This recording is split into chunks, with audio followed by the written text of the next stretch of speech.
this blessed camp God gave us this year and for all the blessings He commanded upon us. இந்த வருடமும் கர்த்தர் நமக்கு தந்ததான விதமான ஆசீர்வதிக்கப்பட்டதான இந்த முகாமிற்காகவும் தேவன் நம்மேல் பொழிந்தருளின அவருடைய எல்லா விதமான ஆசீர்வாதங்களுக்காகவும் நாங்கள் இன்னும் ஒரு முறை கூட కర్తరే నన్రియోడు తుదికిరోం. దేవుడు అనుగ్రహించినటువంటి ఈ సంవత్సరం మందు ఆశీర్వదింపబడినటువంటి ఈ యవనస్తుల మకాము కొరకును ఆశీర్వదింపబడినటువంటి ప్రతి దేవుని కొరకు మనము కృతజ్ఞులమై మరొకసారి కనబడుచున్నాము. May the Lord enable us to preserve the blessings that we have been given these days so that we can live in the presence of God and be ready for the coming of the Lord. நாம் தேவனுடைய சமூகத்தில் ஜீவித்து கர்த்தருடைய வருகைக்கென்று ஆயத்தமுள்ளவர்களாய் காணப்படும்படியாக தேவன் நமக்கு தந்ததான எல்லா ஆசீர்வாதங்களையும் நாம் காத்துக்கொள்ள கர்த்தர் நமக்கு கிருபை தருவாராக. దేవునికి సన్నిధానములో ఉండి దేవుని రాకడ కొరకు సిద్ధపరచుకొని నిమిత్తము దేవుడు అనుగ్రహించిన ఆశీర్వాదములన్నీ కాపాడుకొనుటకు దేవుడు మనకు కృప అనుగ్రహించును గాక. We thank God for the peace and oneness and unity and harmony the Lord commanded in our midst in these days of camp.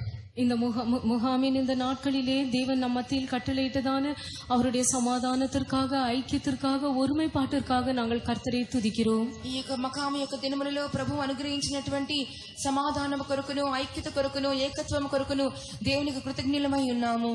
In spite of all the inconveniences, you all put up with us with patience. Therefore, we are grateful to you all. பல சௌகரியங்கள் நமக்கு மத்தியில் காணப்பட்டாலும் கூட நீங்கள் பொறுமையோடு எல்லாவற்றையும் சகித்து எங்களோடு கூட ஒத்துழைத்தபடினால் உங்களுக்கும் நாங்கள் நன்றியுள்ளவர்களாய் இருக்கிறோம். అనేకమైనటువంటి అసౌకర్యాల మధ్యలో కూడా మీరందరూ కూడా మాతో ఏకీభవించినందుకు కొరకే మీ నిమిత్తము కూడా మేము కృతజ్ఞులమై ఉన్నాము. Shall we open our Bibles to Galatians chapter 5? கலாத்தியர் 5ஆம் அதிகாரத்திற்கு நம்முடைய வேதத்தை நாம் திருப்புவோம். గలతీయులకు రాసిన పత్రిక 5వ అధ్యాయమునకు మన గ్రంథములను తిరిపేదము. Galatians chapter 5 and verse 1. கலாத்தியர் 5ஆம் அதிகாரம் 1ஆம் வசனம். గలతీయులకు రాసిన పత్రిక 5వ అధ్యాయము మొదటి వాక్యము. ஆனபடினாலே நீங்கள் மறுபடியும் அடிமைத்தனத்தின் நுகத்துக்கு உட்படாமல் கிறிஸ்து நமக்கு உண்டாக்கின சுயாதீன நிலைமையிலே நிலை கொண்டிருங்கள். Stand fast therefore in the liberty wherewith Christ hath made us free, and be not entangled again with the yoke of bondage. Praise be to God. கர்த்தருக்கு ஸ்தோத்திரம். దేవునికి స్తోత్రములు. Here St. Paul is exhorting us to stand fast in the liberty wherewith Christ has made us. கர்த்தர் நமக்கு கிறிஸ்து நமக்கு உண்டாக்கின சுயாதீன நிலைமையிலே நாம் உறுதியாய் நிலை கொண்டு நிற்க வேண்டும் என்று பரிசுத்த பவுல் இங்கே நமக்கு புத்திமதி கூறுகிறார். క్రీస్తు మనకు అనుగ్రహించినటువంటి స్వాతంత్రములో నిలిచి ఉండవలని చెప్పి పరిశుద్ధుడైన పౌలు ఇక్కడ మనకి హెచ్చరిక చేయుచున్నాడు. Be not entangled again with the yoke of bondage. நீங்கள் மறுபடியும் அடிமைத்தனத்தின் நுகத்திற்கு உட்படாமல் இருங்கள். మీరు మరలా దాసమను కాడి క్రింద చిక్కుకొనకుడి. Praise be to God. கர்த்தருக்கு ஸ்தோத்திரம். దేవునికి స్తోత్రములు. God expects that we should live in the liberty which God has given us. தேவன் நமக்கு உண்டாக்கி தந்திருக்கிறதான அந்த சுயாதீனத்திலே நாம் ஜீவிக்க வேண்டும் என்று தேவன் நம்மை குறித்து எதிர்பார்க்கிறார். దేవుడు మనకు అనుగ్రహించినటువంటి ఆ స్వాతంత్రములో నిలిచి ఉండవలనని దేవుడు మన నుండి ఎదురు చూచుచున్నారు. God expects that man should live in perfect liberty. மனிதன் பூரணமான ஒரு சுயாதீனத்திலே ஜீவிக்க வேண்டும் என்று தேவன் எதிர்பார்க்கிறார். మనుషుడు పూర్ణమైన స్వాతంత్రములో జీవించవలనని దేవుడు ఎదురు చూచుచున్నారు. That was the purpose for which man was created. இந்த நோக்கத்திற்காகவே மனிதன் சிருஷ்டிக்கப்பட்டான். ఈ ఉద్దేశము కొరకే మనుషుడు సృష్టింపబడెను. However, because the first man committed sin in the presence of God, he lost his liberty. ஆனாலும் கூட முதல் மனிதன் தேவ சமூகத்திலே பாவம் செய்தபடியினால் தன்னுடைய சுயாதீனத்தை அவன் இழந்து போனான். అయినను మొదటి మనుషుడు దేవుని సన్నిధిలో పాపము చేసినందువలన తనకి ఇవ్వబడినటువంటి స్వాతంత్రమును పోగొట్టుకొనెను. He became a captive of sin and Satan. அவன் பாவத்திற்கும் சாத்தானுக்கும் ஒரு சிறை கைதியாக அவன் மாறினான். అతడు పాపమునకును సాతానుకును ఒక చెర ఖైదీగా మార్చబడెను. He lost the freedom that was given to him to do the will of God. தேவ சித்தம் செய்யும்படியாக அவனுக்கு அளிக்கப்பட்டதான அந்த சுயாதீனத்தை அவன் இழந்து போனான். దేవుని చిత్తము చేయి నిమిత్తము అతనికి అనుగ్రహించబడినటువంటి ఆ స్వాతంత్ర్యమును అతడు పోగొట్టుకొనెను. Today, the man whom we see in this world is not a free man. இன்று இந்த உலகத்திலே நாம் காண்கிறதான மனிதன் ஒரு சுயாதீனம் உள்ள மனிதன் அல்ல. ఈ దినములలో ఉన్నటువంటి మనిషిని చూచినప్పుడు అతడు స్వేచ్ఛ గలవానిగా లేడు. He is the slave of Satan and sin. அவன் சாத்தானுக்கும் பாவத்திற்கும் அடிமையாய் இருக்கிறான். అతడు సాతానుకును పాపమునకును బానిసగా కనబడుచున్నాడు. Even though he feels that he is free to do whatever he would like to do. தான் என்ன செய்ய வேண்டும் என்று நினைக்கிறானோ அவை எல்லாவற்றையும் செய்ய அவன் சுயாதீனம் உள்ளவனாய் இருக்கிறான் என்று அவன் நினைத்தாலும் கூட తాను ఏమి చేయవలెనో వాటన్నిటినీ చేయుటకు అతనికి స్వాతంత్ర్యం ఉందనని చెప్పి అనుకొనుచున్నను.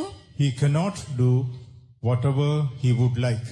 தான் என்ன விரும்புகிறானோ அதை அவனால் செய்ய முடியாது. తాను ఏమి కోరుచున్నాడో దాన్ని చేయలేకపోవచ్చున్నాడు. He has to obey his master Satan. தன்னுடைய எஜமானனாகிய சாத்தானுக்கு அவன் கீழ்ப்படிய வேண்டும். తన యజమానుడైన సాతానుకు అతడు లోబడవలసి వచ్చుచుండెను. Because he is a prisoner of Satan. ஏனென்றால் அவன் சாத்தானின் கைதியாய் சிறை கைதியாய் இருக்கிறான். ఎందువలనంటే అతడు సాతాను యొక్క చెర ఖైదీగా కనబడుచున్నాడు. He is in the captivity of sin and he is a captive of Satan. அவன் பாவத்தின் சிறையிருப்புக்குள் இருக்கிறான், சாத்தானின் கைதியாய் இருக்கிறான். అతడు పాపపు చెరలో కనబడుచున్నాడు, సాతానుకు ఖైదీగా కనబడుచున్నాడు. Thank God, God has delivered us from the captivity of sin and Satan.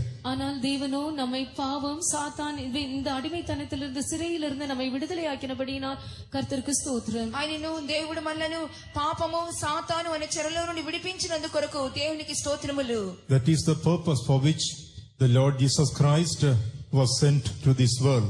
இந்த நோக்கத்திற்காகவே கர்த்தராகிய இயேசு கிறிஸ்து இந்த உலகத்திற்கு அனுப்பப்பட்டார். ఈ ఉద్దేశము కొరకే ప్రభువైన యేసుక్రీస్తు ఈ లోకములోనికి పంపించబడి ఉన్నారు. As we read in the book of Isaiah chapter 61 and verse 1. ஏசாயா 61ஆம் அதிகாரம் 1ஆம் வசனத்திலே நாம் வாசிப்பது போல యెషయా గ్రంథము 61వ అధ్యాయము మొదటి వాక్యములో మనం చదువుచున్న ప్రకారముగా கர்த்தராகிய தேவனுடைய ஆவியானவர் என்மேல் இருக்கிறார். சிறுமைப்பட்டவர்களுக்கு சுவிசேஷத்தை அறிவிக்க கர்த்தர் என்னை அபிஷேகம் பண்ணினார். இருதயம் நொறுங்குண்டவர்களுக்கு காயம் கட்டுதலையும், சிறைப்பட்டவர்களுக்கு விடுதலையும், கட்டுண்டவர்களுக்கு கட்டவிழ்த்தலையும் கூறவும். The Spirit of the Lord God is upon me, because the Lord hath anointed me to preach good tidings unto the meek. He hath sent me to bind up the brokenhearted, to proclaim liberty to the captives, and the opening of the prison to them that are bound. Here we read about a prophetical utterance concerning our Lord and Savior Jesus Christ. நம்முடைய கர்த்தரும் இரட்சகருமாய் இருக்கிற இயேசு கிறிஸ்துவை குறித்து இங்கு சொல்லப்பட்டதான தீர்க்கதரிசன வார்த்தைகளை நாம் காண்கிறோம். మన ప్రభువును మన రక్షకుడైనటువంటి ప్రభువైన యేసుక్రీస్తు గురించినటువంటి ప్రవచన వాక్కులను ఇక్కడ చదువుచూ ఉన్నాము. God the Father anointed Jesus and sent him to this world. பிதாவாகிய தேவன் இயேசுவை அபிஷேகம் பண்ணி அவரை இந்த உலகத்திற்கு அனுப்பினார். తండ్రి అయిన దేవుడు యేసును అభిషేకించి ఈ లోకములోనికి పంపించెను. To proclaim liberty to the captives. சிறைப்பட்டவர்களுக்கு விடுதலையை கூறவும், బంధించబడిన వారికి విడుదల ప్రకటించుటకును, and the opening of the prison to them that are bound. கட்டுண்டவர்களுக்கு கட்டவிழ்த்தலையை கூறவும், చెరలో ఉన్న వారికి విముక్తిని ప్రకటించుటకును. Praise be to God. கர்த்தருக்கு ஸ்தோத்திரம். దేవునికి స్తోత్రములు. First Adam committed sin, and thereby the entire humanity became captive of sin and Satan. முதலாம் ஆதாம் பாவம் செய்தான். அது நிமித்தமாக மனுக்குலம் முழுவதுமாகவே பாவத்திற்கும் சாத்தானுக்கும் அடிமையாக சிறைப்பட்டவர்களாக காணப்பட்டார்கள். మొదటి ఆదాము పాపము చేసినందువలన మానవాళి అంతా కూడా పాపమునకును సాతానుకును దాసులుగా మారిపోయిరి. The Lord Jesus Christ came to this world as the last Adam, and he did the perfect will of God on the cross of Calvary in order to set these captives free. கர்த்தராகிய இயேசு கிறிஸ்து கல்வாரி பிதாவாகிய கடைசி ஆதாமாக இந்த உலகத்திற்கு அனுப்பப்பட்டு கல்வாரி சிலுவையிலே அவர் மரித்ததின் மூலமாக இந்த சிறை கைதிகளை విడుదలయాకుమడిயாக ఉలగத்திற்கு అனுపబడ్డారు. కడపటి ఆదాముగా ప్రభువైన యేసుక్రీస్తు ఈ లోకంలోనికి వచ్చి ఆయన కల్వారి సిలువ మీద మరణించడం మూలముగా ఈ చెరలో ఉన్న ఖైదీలకు విడుదల కలుగజేసి ఉన్నారు. Jesus himself said, if the Son shall make you free, you shall be free indeed.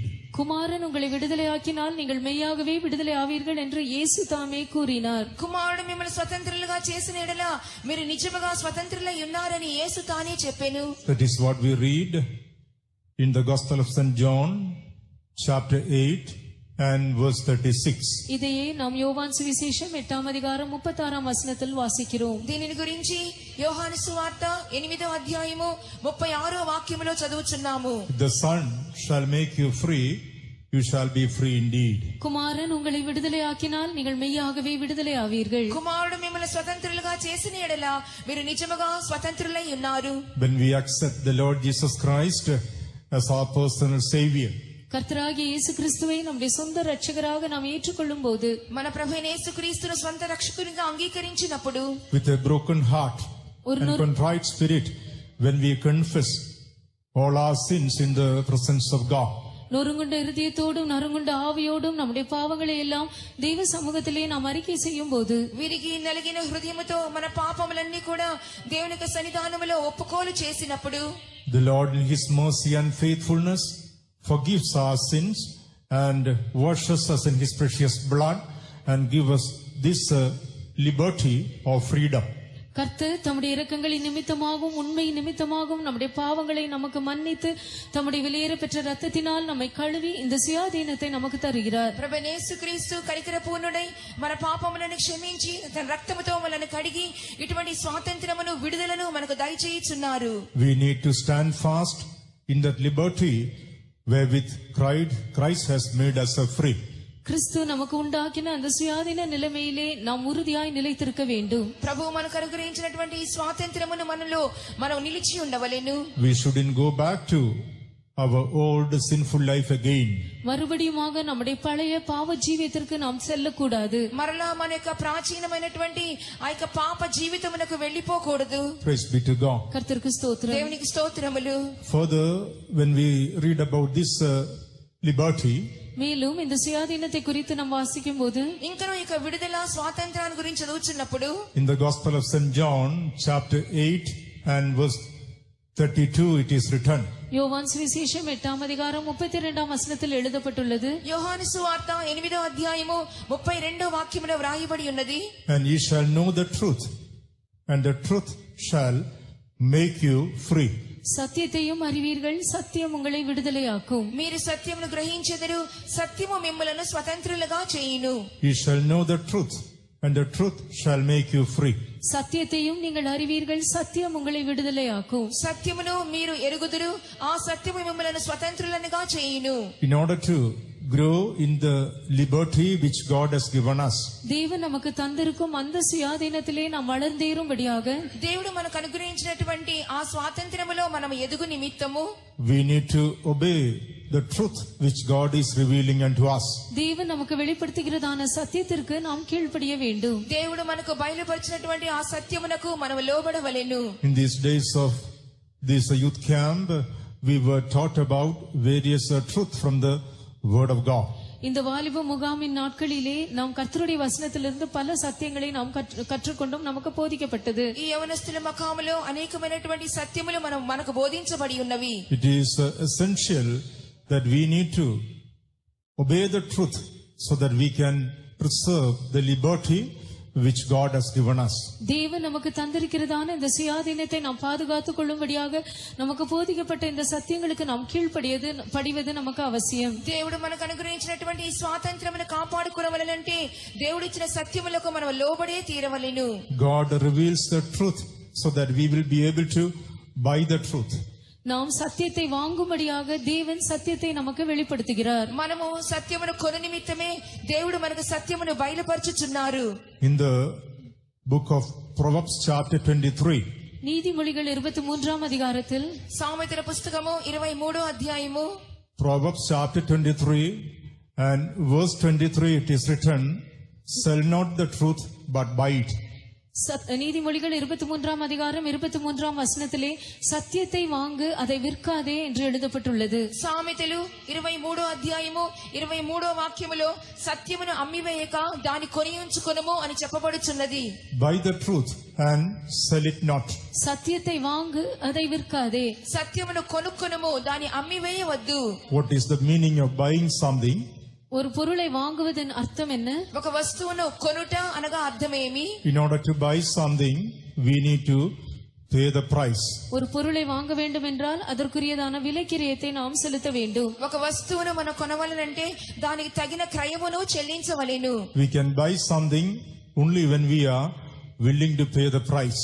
நாம் ஒரு கிரயத்தை ஒரு விலைக்கிரயத்தை கொடுக்க மனமுள்ளவர்களாய் இருந்தால் மட்டும்தான் ஒரு பொருளை நாம் வாங்க முடியும். ఒక క్రయమును చెల్లించుటకు మనకు మనసు ఉన్నట్లయితేనే ఆ వస్తువును మనం కొనగలుగుచున్నాము.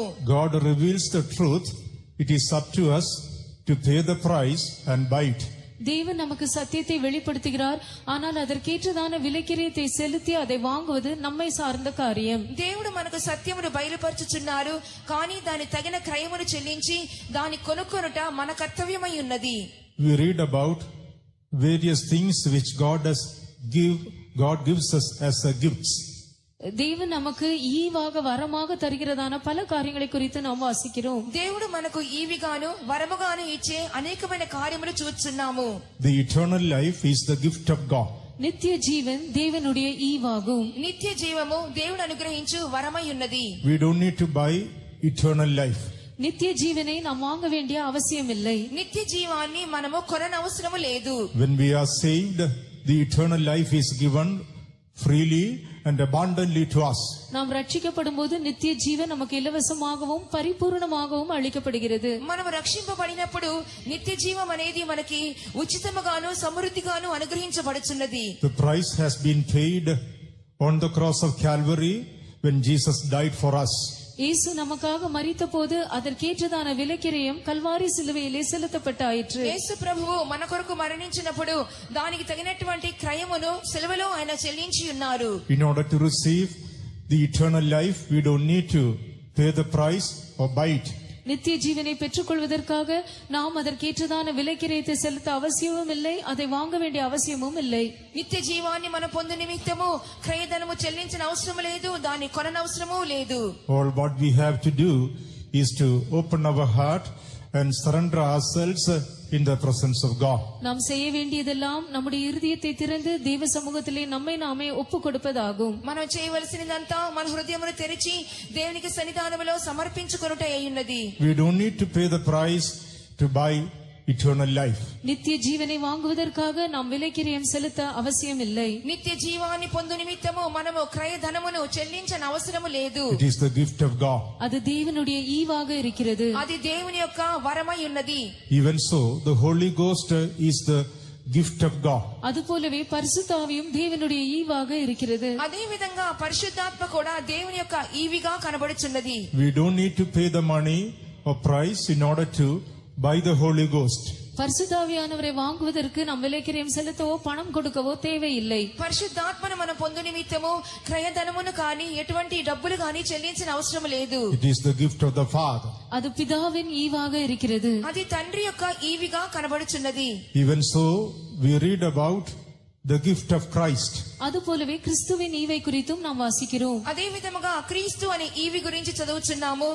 5 kinds of officers, they are the gift of Christ. 5 விதமான உத்தியோகஸ்தர்கள் அவர்கள் கிறிஸ்துவின் ஈவாக இருக்கிறார்கள். క్రీస్తు యొక్క ఈవిగా మనకు 5 విధములైన ఉద్యోగస్తులు అనుగ్రహించబడి ఉన్నారు. The consecrated servants of God who are appointed in the church of God, they are the gift of Christ. தேவனுடைய சபையில் நியமிக்கப்பட்டிருக்கிறதான பிரதிஷ்டை பண்ணப்பட்டதான கர்த்தருடைய ஊழியக்காரர் கிறிஸ்துவின் ஈவாக இருக்கிறார்கள். దేవుని యొక్క సంఘములో ప్రతిష్ఠింపబడినటువంటి దేవుని యొక్క సేవకులే క్రీస్తు యొక్క ఈవిగా కనబడుచున్నారు. We cannot pay the price of money in order to buy the consecrated servants of God. பிரதிஷ்டை பண்ணப்பட்டதான கர்த்தருடைய ஊழியர்களை நாம் வாங்கும்படியாக நாம் விலைக்கிரயம் செலுத்தவோ பணமோ கொடுக்க முடியாது. ప్రతిష్ఠింపబడినటువంటి దేవుని యొక్క సేవకులను పొందు నిమిత్తము మనం డబ్బులు గాని క్రయధనము గాని చెల్లించిన అవసరం లేదు. True consecrated servants of God who are living by faith, they will not be taken up by money or materials of this world. விசுவாசத்தினால் ஜீவிக்கிறதான மெய்யான கர்த்தருடைய ஊழியக்காரர் இந்த உலகத்தின் பணத்தினாலோ அல்ல பொருட்களினாலோ வசீகரிக்கப்பட மாட்டார்கள். విశ్వాసము ద్వారా జీవిస్తున్నటువంటి దేవునికి ప్రతిష్ఠింపబడిన దేవుని సేవకులు ఈ లోకపు ధనము ద్వారానో వస్తువుల ద్వారానో కొనబడలేరు. So the apostolic ministry is the gift which God has given to the church of God. ஆகையால் அப்போஸ்தல ஊழியம் என்பது தேவன் தம்முடைய சபைக்கு கொடுத்திருக்கிற ஈவாக இருக்கிறது. కాబట్టి అపోస్తల పరిచర్య అని చెప్పినప్పుడు దేవుడు సంఘమునకు అనుగ్రహిస్తున్నటువంటి ఈవిగా కనబడుచున్నది. Even so, we read about various other gifts of the Spirit which God gives us freely.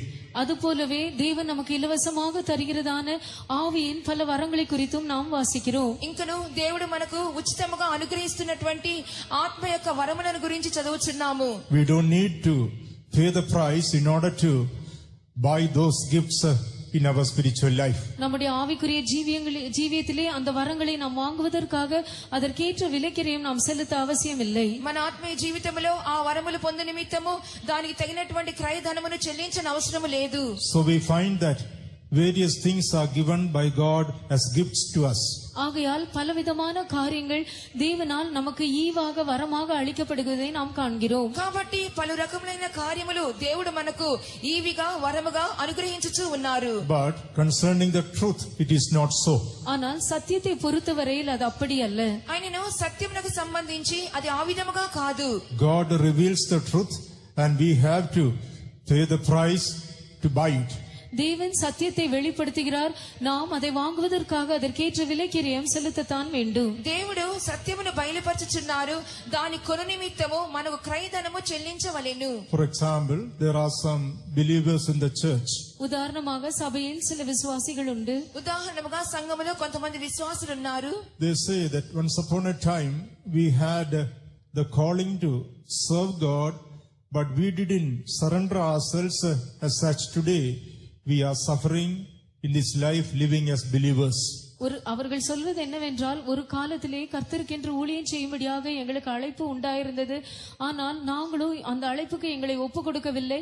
ஆகையால் இன்று நாங்கள் விசுவாசிகளாக ஜீவித்து இந்த வாழ்க்கையிலே கஷ்டப்படுகிறோம் என்று கூறுகிறார்கள். వారు ఏం చెప్పుచున్నారు, ఒకానొక కాలములో సేవ చేయవలని పిలుపు మాకు ఉన్నప్పటికీ మేము నిర్లక్ష్యం చేసినందువలన ఇప్పుడు విశ్వాసులుగా ఉండి శ్రమపడవలసి వచ్చుచున్నదని చెప్పుచున్నారు. The Lord revealed the truth of consecration in their life. தேவன் அவர்களுடைய ஜீவியத்திலே பிரதிஷ்டையின் சத்தியத்தை அவர்களுக்கு வெளிப்படுத்தினார். దేవుడు వారి జీవితంలో ప్రతిష్ఠా సత్యముల గురించి వారికి బయలుపరిచెను. The Lord revealed his plan concerning their life. அவர்களுடைய ஜீவித்தை குறித்ததான தம்முடைய திட்டத்தை கர்த்தர் அவர்களுக்கு வெளிப்படுத்தினார். వారి జీవితముల గురించినటువంటి దేవుని యొక్క ఉద్దేశమును వారికి బయలుపరిచెను. The calling of God was given to them to serve God upon this earth in the full time consecrated ministry. பிரதிஷ்டை பண்ணப்பட்டதான முழு நேர ஊழியத்திலே கர்த்தருக்கென்று ஊழியம் செய்யும்படியாக அதற்கேற்றதான அழைப்பு அவர்களுக்கு கொடுக்கப்பட்டது. ప్రతిష్ఠింపబడినటువంటి పూర్తి సమయం యొక్క సేవ చేయ నిమిత్తము దేవుడు వారికి పిలుపును అనుగ్రహించెను. As they couldn't obey the call of God and surrender themselves to follow the Lord, forsaking all what they had in this world, today they say that they are suffering because of that. ஆனால் அவர்களோ கர்த்தருடைய அழைப்புக்கு கீழ்ப்படிந்து இந்த உலகத்தில் தங்களுக்கு உண்டாயிருக்கிறதான எல்லாவற்றையும் விட்டுவிட்டு கர்த்தருக்கென்று ஊழியம் செய்யும்படியாக தங்களை தாங்களே ஒப்புக் கொடுக்காமல் போனது நிமித்தமாக இன்று இந்த உலகத்திலே தாங்கள் பாடுபடுவதாக கூறுகிறார்கள். వారు పిలుపునకు లోబడి తమకున్న సమస్తమును విడిచిపెట్టి క్రీస్తును వెంబడించకపోయినందువలన ఈ లోకములో ఇన్ని శ్రమలు అనుభవిస్తున్నామని చెప్పుచున్నారు. We read about a young man in the Holy Bible who came to Jesus and asked him, "What shall I do to inherit eternal life?"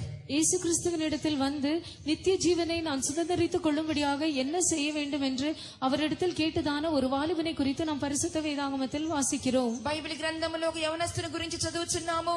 అతను యేసు యొద్దకు వచ్చి నిత్య జీవం పొందుటకు నేనేమి చేయవలని చెప్పి అడుగుచూ ఉన్నాడు. Jesus told him to obey all the commandments. எல்லா கற்பனைகளுக்கும் அவன் கீழ்ப்படிய வேண்டும் என்று இயேசு அவனிடத்தில் கூறினார். ఆజ్ఞలన్నిటినీ పాటించమని యేసు అతనితో చెప్పి ఉన్నారు. Jesus told him, he told Jesus that I obey everything right from my youth.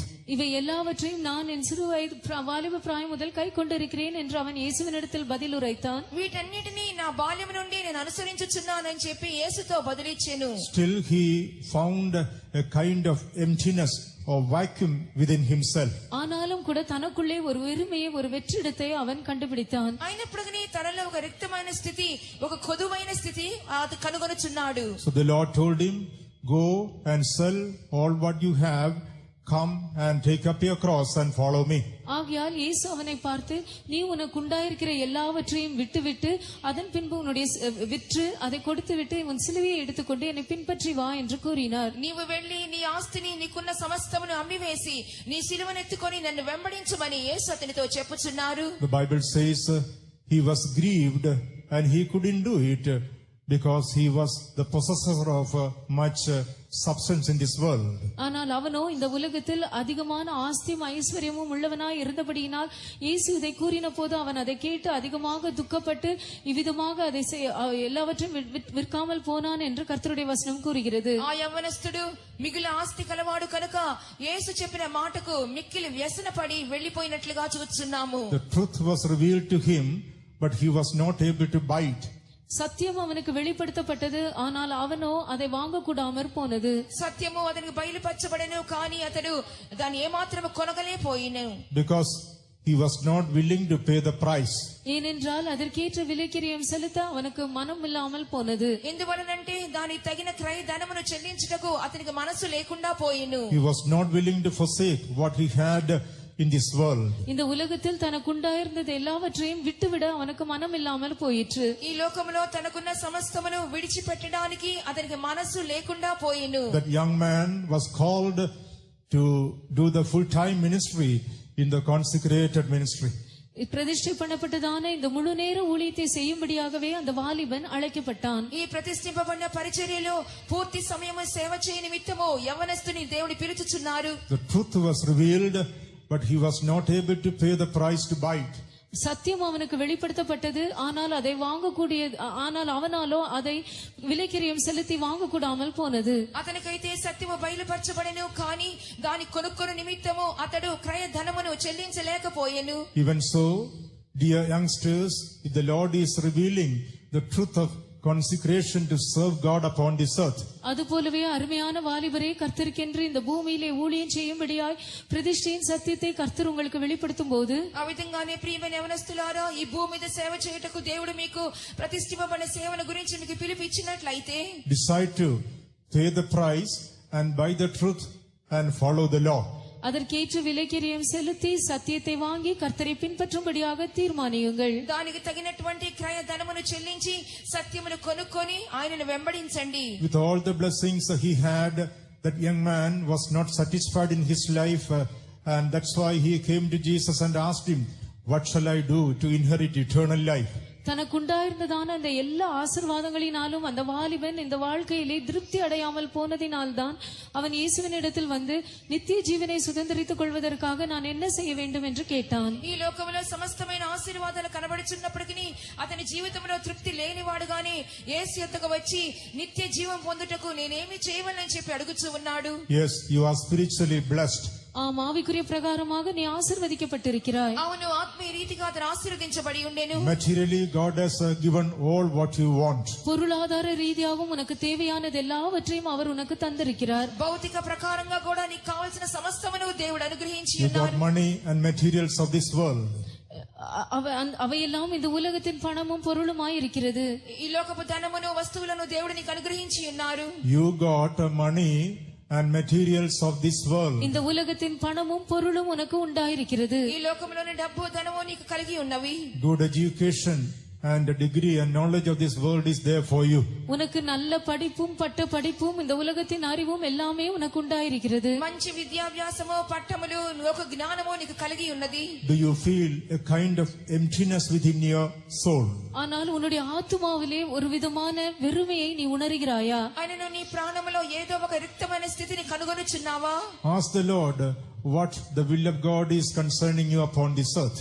உன்னை குறித்து இந்த பூமியிலே தேவனுடைய சித்தம் என்னதென்று நீ தேவனை நோக்கி கேள். నీ గురించి ఈ భూమి మీద దేవుని చిత్తం ఏంటో దేవునిని అడుగుము. If you have been called to serve God, கர்த்தருக்கென்று ஊழியம் செய்யும்படியாக நீ அழைக்கப்பட்டிருப்பாயானால், దేవునికి సేవ చేయ నిమిత్తము నీవు పిలువబడినట్లయితే, nothing else in this world will satisfy your inner man. இந்த உலகத்தில் இருக்கிற மற்ற எந்த காரியமும் உன்னுடைய உள்ளான மனுஷனை திருப்திப்படுத்தவே முடியாது. నీ అంతరంగ పురుషుని ఈ లోకంలోని ఏ కార్యము కూడా అతృప్తి పరచలేదు. You will be always feeling a kind of vacuum within your soul. உன்னுடைய ஆத்துமாவிலே எப்பொழுதுமே ஒரு வெற்றிடம் இருப்பதாக நீ உணர்வாய். నీ యొక్క ప్రాణములో ఎల్లప్పుడూ ఏదో ఒక రిక్తమైన స్థితి ఉన్నట్లుగా గ్రహించుకుంటావు. Don't try to satisfy your soul by the things of this world. இந்த உலகத்தின் பொருட்களை வைத்துக்கொண்டு உன் ஆத்துமாவை திருப்திப்படுத்த நீ முயற்சிக்காதே. ఈ లోకపు వస్తువుల చేత నీ ఆత్మను సంతృప్తి పరచుకోవడానికి నీవు ఇష్టపడవద్దు. Decide to obey the call of God, pay the price to buy the truth. தேவனுடைய அழைப்பிற்கு கீழ்ப்படிந்து சத்தியத்தை வாங்கும்படியாக அதற்கேற்றதான விலைக்கிரயத்தை செலுத்தும்படியாக நீ தீர்மானம் பண்ணு. దేవుని పిలుపునకు లోబడి సత్యమును కొన నిమిత్తము క్రయధనమును చెల్లించడానికి తీర్మానం చేసుకొనుము. You shall know the truth, and the truth shall make you free. நீங்கள் சத்தியத்தையும் அறிவீர்கள், சத்தியம் உங்களை விடுதலையாக்கும். మీరు సత్యమును ఎరుగుదురు, ఆ సత్యము మిమ్మల్ని స్వతంత్రులనుగా చేయును. When you surrender yourselves to obey the call of God, தேவனுடைய அழைப்பிற்கு கீழ்ப்படியும்படியாக நீங்கள் உங்களையே ஒப்புக் கொடுக்கும் போது, దేవుని యొక్క పిలుపుకు లోబడుటకు మిమ్మల్ని మీరు సమర్పించుకొనినప్పుడు, you will be able to feel the liberty in your inner man. உங்களுடைய உள்ளான மனுஷனிலே அந்த சுயாதீனத்தை நீங்கள் உணர முடியும். మీ అంతరంగ పురుషునిలో ఆ స్వాతంత్ర్యమును అనుభవించగలరు. You are bound by the materials and the things of this world. இந்த உலகத்தின் பொருட்கள் பல காரியங்களினால் நீங்கள் கட்டப்பட்டிருக்கிறீர்கள். ఈ లోకపు వస్తువుల చేత మిగిలిన కార్యములతో మీరు బంధించబడి ఉన్నారు. If you don't surrender to obey the truth in your life, உங்களுடைய ஜீவியத்திலே சத்தியத்திற்கு கீழ்ப்படியும்படியாக நீங்கள் உங்களை ஒப்புக் கொடுக்கவில்லை என்றால், మీ జీవితంలో సత్యమునకు లోబడడానికి మీ జీవితాన్ని సమర్పించుకొనకపోతే, you will be found as captives of the things that you are possessing in your life. உங்களுடைய ஜீவியத்திலே உங்களுக்கு உண்டாயிருக்கிறதான உங்களுடைய எல்லா உடைமைகளுக்கும் நீங்கள் அடிமையாக சிறைப்பட்டவர்களாக காணப்படுவீர்கள். నీ జీవితంలో నీకు కలిగినటువంటి సమస్త కార్యములకు నీవు బానిసగా మారిపోవచ్చున్నావు. Therefore, as the Lord is urging in your heart, surrender yourselves to obey the truth and to be found free in the presence of God. ஆகையால் கர்த்தர் உங்களுடைய இருதயத்தில் இதை குறித்து உங்களுக்கு ஒரு ஏவுதல் தரும்போது, நீங்கள் உங்களை முற்றிலுமாக சத்தியத்திற்கு கீழ்ப்படிந்து தேவனுடைய அழைப்புக்கு இணங்கி உங்கள் ஜீவியத்திலே சுயாதீனம் உடையவர்களாக இருக்கும்படியாக ஒப்புக்கொடுங்கள். కాబట్టి దేవుడు మీకు ప్రేరేపణించినట్లయితే మీరు సత్యమునకు లోబడి మీ పిలుపును గ్రహించుకొని స్వతంత్రులుగా మారుటకు మీరు ముందుకు రండి. As we read in 2 Corinthians chapter 3 and verse 17, 2 கொரிந்தியர் 3ஆம் அதிகாரம் 17ஆம் வசனத்தில் நாம் வாசிப்பது போல, 2 కొరింథీ 3వ అధ్యాయము 17వ వాక్యములో చదువుచున్న ప్రకారముగా, where the Spirit of the Lord is, there is liberty. கர்த்தருடைய ஆவி எங்கேயோ அங்கே விடுதலை உண்டு. ప్రభు యొక్క ఆత్మ ఎక్కడ ఉండనో అక్కడ స్వాతంత్ర్యము కలదు. Praise be to God. கர்த்தருக்கு ஸ்தோத்திரம். దేవునికి స్తోత్రములు. We need to surrender ourselves so that the Spirit of the Lord will work in our life and keep us free in the presence of God. கர்த்தருடைய ஆவியானவர் நம்முடைய ஜீவியத்திலே கிரியை செய்து நம்மை தேவ சமூகத்திலே சுயாதீனம் உள்ளவர்களாய் நம்மை காத்துக்கொள்ளும்படியாக நம்மை நாமே ஒப்புக் கொடுக்க வேண்டும். మన జీవితంలో దేవుడు క్రియ చేసి మన స్వతంత్రులుగా మార్చు నిమిత్తము మనము దేవునికి సమర్పించుకొనవలెను. As we yield ourselves for the Holy Ghost to work in our life, பரிசுத்தாவியானவர் நம்முடைய ஜீவியத்திலே கிரியை செய்வதற்கு நம்மை நாமே ஒப்புக் கொடுக்கும் போது, పరిశుద్ధాత్మ దేవుడు మన జీవితంలో క్రియ చేయటకు గాను మనం సమర్పించుకొనినప్పుడు, He is doing a dual work in our life. அவர் நம்முடைய ஜீவியத்திலே ஒரு இரட்டிப்பான வேலையை செய்கிறார். మన జీవితంలో ఆయన రెండంతల క్రియ చేయుచున్నారు. First of all, He is changing us from glory to glory in our inner man. முதலாவதாக நம்முடைய உள்ளான மனுஷனிலே அவர் நம்மை மகிமையிலிருந்து மகிமைக்கு மறுரூபமாக்குகிறார். మొట్టమొదటిగా మన అంతరంగ పురుషుని యందు ఆయన మనలను మహిమ నుండి మహిమలోకి మార్చుచూ ఉన్నారు. As we read in 2 Corinthians chapter 3 and verse 18. 2 கொரிந்தியர் 3ஆம் அதிகாரம் 18ஆம் வசனத்தில் நாம் வாசிப்பது போல, 2 కొరింథీ 3వ అధ్యాయము 18వ వాక్యములో మనం చదువుచున్న ప్రకారముగా, We are changed from glory to glory by the Spirit of the Lord. கர்த்தருடைய ஆவியினால் தானே நாம் மகிமையிலிருந்து மகிமை அடைந்து மறுரூபமாக்கப்படுகிறோம். ప్రభు యొక్క ఆత్మ చేత మహిమ నుండి అధిక మహిమను పొందుచు రూపాంతరము చెందుచున్నాము. The Holy Ghost is transforming our inner man. பரிசுத்த ஆவியானவர் நம்முடைய உள்ளான மனுஷனை மறுரூபமாக்குகிறார். పరిశుద్ధాత్మ దేవుడు మన అంతరంగ పురుషుని రూపాంతరపరుస్తున్నారు. He sanctifies our character. நம்முடைய சுபாவத்தை அவர் பரிசுத்தமாக்குகிறார். మన స్వభావమును ఆయన పరిశుద్ధపరచుచున్నారు. Today, when we look at ourselves, we are able to see the wonderful work of transformation the Lord has wrought in us.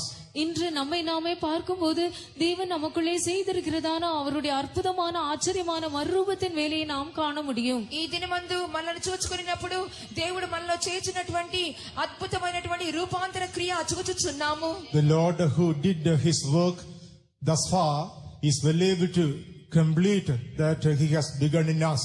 இம்மட்டுமாக நம்மிலே தம்முடைய வேலையை செய்து வருகிறதான நம்முடைய தேவன் நம்மில் ஆரம்பித்ததான அந்த வேலையை அவர் பூரணப்படுத்தவும் வல்லவராயிருக்கிறார். ఇంతవరకు మన జీవితంలో ఆయన చేసినటువంటి క్రియను ఆయన సంపూర్ణపరచుటకు శక్తిమంతుడై ఉన్నారు. But we need to stand fast in the liberty which God has given us. ஆனால் நாமோ தேவன் நமக்கு உண்டாக்கி தந்திருக்கிறதான அந்த சுயாதீனத்திலே உறுதியாய் நிலைத்திருக்க வேண்டும். అయినప్పటికీ మనమైతే దేవుడు అనుగ్రహించినటువంటి ఆ స్వాతంత్రములో నిలిచి ఉండవలెను. We shouldn't go back to our unsanctified natures which we have forsaken. நாம் விட்டுதான நம்முடைய பரிசுத்தமாக்கப்படாததான அந்த சுபாவங்களுக்கு நாம் திரும்பி போக கூடாது. మనము విడిచిపెట్టినటువంటి ఆ పరిశుద్ధపరచబడని స్వభావములకు తిరిగి వెళ్ళిపోకూడదు. As we give ourselves for the operation of the Holy Ghost in a man. நம்முடைய உள்ளான மனுஷனிலே பரிசுத்த ஆவியானவர் கிரியை செய்யும்படியாக நம்மை நாமே ஒப்புக் கொடுக்கும்போது మన అంతరంగ పురుషుని యందు పరిశుద్ధాత్మ క్రియకు మనం సమర్పించుకొనినప్పుడు the Lord will be able to finish the work of holiness which he has begun in us. கர்த்தர் நம்மிலே ஆரம்பித்ததான அந்த பரிசுத்தத்தின் வேலையை அவர் முடிக்க வல்லவராயிருக்கிறார். ప్రభు మనలో ప్రారంభించినటువంటి ఆ పరిశుద్ధపరచు క్రియను మనలో సంపూర్తి చేయుదురు. The Holy Ghost is doing a dual work in our life. பரிசுத்த ஆவியானவர் நம்முடைய ஜீவியத்திலே இரண்டு விதமான வேலைகளை செய்து கொண்டிருக்கிறார். పరిశుద్ధాత్మ దేవుడు మన జీవితంలో రెండు రకములైనటువంటి క్రియలు చేయుచున్నారు. First of all, he is changing our inner man to the very perfection of holiness of our Lord and Savior Jesus Christ. முதலாவதாக நம்முடைய கர்த்தரும் இரட்சகருமாய் இருக்கிறதான இயேசு கிறிஸ்துவினுடைய அந்த பரிசுத்தத்தின் பூரணத்திற்கென்று நம்மை அவர் மறுரூபம் மாற்றிக் கொண்டிருக்கிறார். మొట్టమొదటిగా మన ప్రభువును రక్షకుడైనటువంటి యేసుక్రీస్తు యొక్క పరిశుద్ధత యొక్క సంపూర్ణత వైపుకు రూపాంతరము చేయుచున్నారు. Secondly, he is doing his work in our physical body for the day of transformation. இரண்டாவதாக அந்த மறுரூபத்தின் நாளுக்காக நம்முடைய சரீரத்திலே அவர் தம்முடைய வேலையை செய்து கொண்டு வருகிறார். రెండవదిగా చూసినప్పుడు ఆ రూపాంతర దినము కొరకు దేవుడు మన శరీరమును కూడా మార్చుచూ ఉన్నారు. In Philippians chapter 3 and verse 21 we read, பிலிப்பியர் 3ஆம் அதிகாரம் 21ஆம் வசனத்தில் நாம் வாசிக்கிறோம். ఫిలిప్పీ రాసిన పత్రిక 3వ అధ్యాయము 21వ వాక్యములో చదువుచున్నాము. This vile body is going to be fashioned like unto the glorious body of the Lord Jesus Christ by the operation of the Holy Ghost. பரிசுத்த ஆவியானவருடைய செயலின்படியே நம்முடைய அற்பமான இந்த சரீரம் கர்த்தராகிய இயேசு கிறிஸ்துவினுடைய மகிமையான சரீரத்திற்கு ஒப்பாக மறுரூபமாக்கப்பட போகிறது. ప్రభువైన యేసుక్రీస్తు యొక్క పరిశుద్ధాత్మ మూలముగా ఈ దీన శరీరము ప్రభు యొక్క మహిమగల శరీరమునకు సమరూపము గలదానిగా మార్చును. This power of God is operating in our body that we could be transformed whenever Jesus comes in glory. நம்முடைய இயேசு மகிமையிலே வெளிப்படும்போது நாம் மறுரூபமாக்கப்படும்படியாக இந்த தேவனுடைய வல்லமையானது நம்முடைய சரீரத்திலே கிரியை செய்து கொண்டிருக்கிறது. ఈ పరిశుద్ధాత్మ శక్తి అనేది మన ప్రభువైన యేసుక్రీస్తు ప్రత్యక్షమైనప్పుడు మన శరీరమును రూపాంతరపరచుటకు సహాయము చేయుచున్నది. Our bodies are going to be transformed at the coming of the Lord by the operation of the Holy Ghost. பரிசுத்த ஆவியானவருடைய செயலினாலே கர்த்தராகிய இயேசு கிறிஸ்துவின் வருகையின் போது நம்முடைய சரீரங்கள் மறுரூபமாக்கப்பட போகின்றன. పరిశుద్ధాత్మ యొక్క క్రియ మూలముగానే ప్రభువైన యేసుక్రీస్తు ప్రత్యక్షమైనప్పుడు మన శరీరములు రూపాంతరము చెందును. This vile body will be fashioned like unto the glorious body of Jesus. அற்பமான இந்த சரீரம் மகிமையான இயேசு கிறிஸ்துவினுடைய அந்த சரீரத்திற்கு ஒப்பாக மறுரூபமாக்கப்பட போகிறது. దీనమైనటువంటి ఈ శరీరములు ప్రభువైన యేసు యొక్క మహిమగల శరీరమునకు సమరూపముగా మార్చును. This body has been given to do the will of God. தேவ சித்தம் செய்யும்படியாகவே இந்த சரீரம் நமக்கு கொடுக்கப்பட்டுள்ளது. దేవుని యొక్క చిత్తము చేయుటకే ఈ శరీరము మనకు అనుగ్రహించబడెను. And Holy Ghost has been given to us to strengthen us to do the will of God in His body. இந்த சரீரத்திலே தேவனுடைய சித்தத்தை செய்யும்படியாக நம்மை பலப்படுத்தும்படியாக பரிசுத்த ஆவியானவர் நமக்கு அருளப்பட்டிருக்கிறார். ఈ శరీరములో దేవుని చిత్తము చేయుటకు మనల్ని బలపరచు నిమిత్తము పరిశుద్ధాత్మ మనకు అనుగ్రహించబడి ఉన్నారు. That is why we need to present this body as a living sacrifice to do the will of God. ஆகையால் தான் தேவ சித்தம் செய்யும்படியாக நாம் இந்த சரீரத்தை ஒரு ஜீவ பலியாக ஒப்பு கொடுக்க வேண்டும். కాబట్టి దేవుని యొక్క చిత్తము చేయుటకు మనము సజీవ యాగముగా మన శరీరమును సమర్పించుకొనవలెను. Our body has been redeemed by the Holy Ghost. நம்முடைய சரீரம் பரிசுத்த ஆவியினால் மீட்கப்பட்டுள்ளது. మన శరీరములు పరిశుద్ధాత్మ ద్వారా విమోచింపబడి ఉన్నవి. Our body doesn't belong to this world. நம்முடைய சரீரம் இந்த உலகத்திற்கு சொந்தமானதல்ல.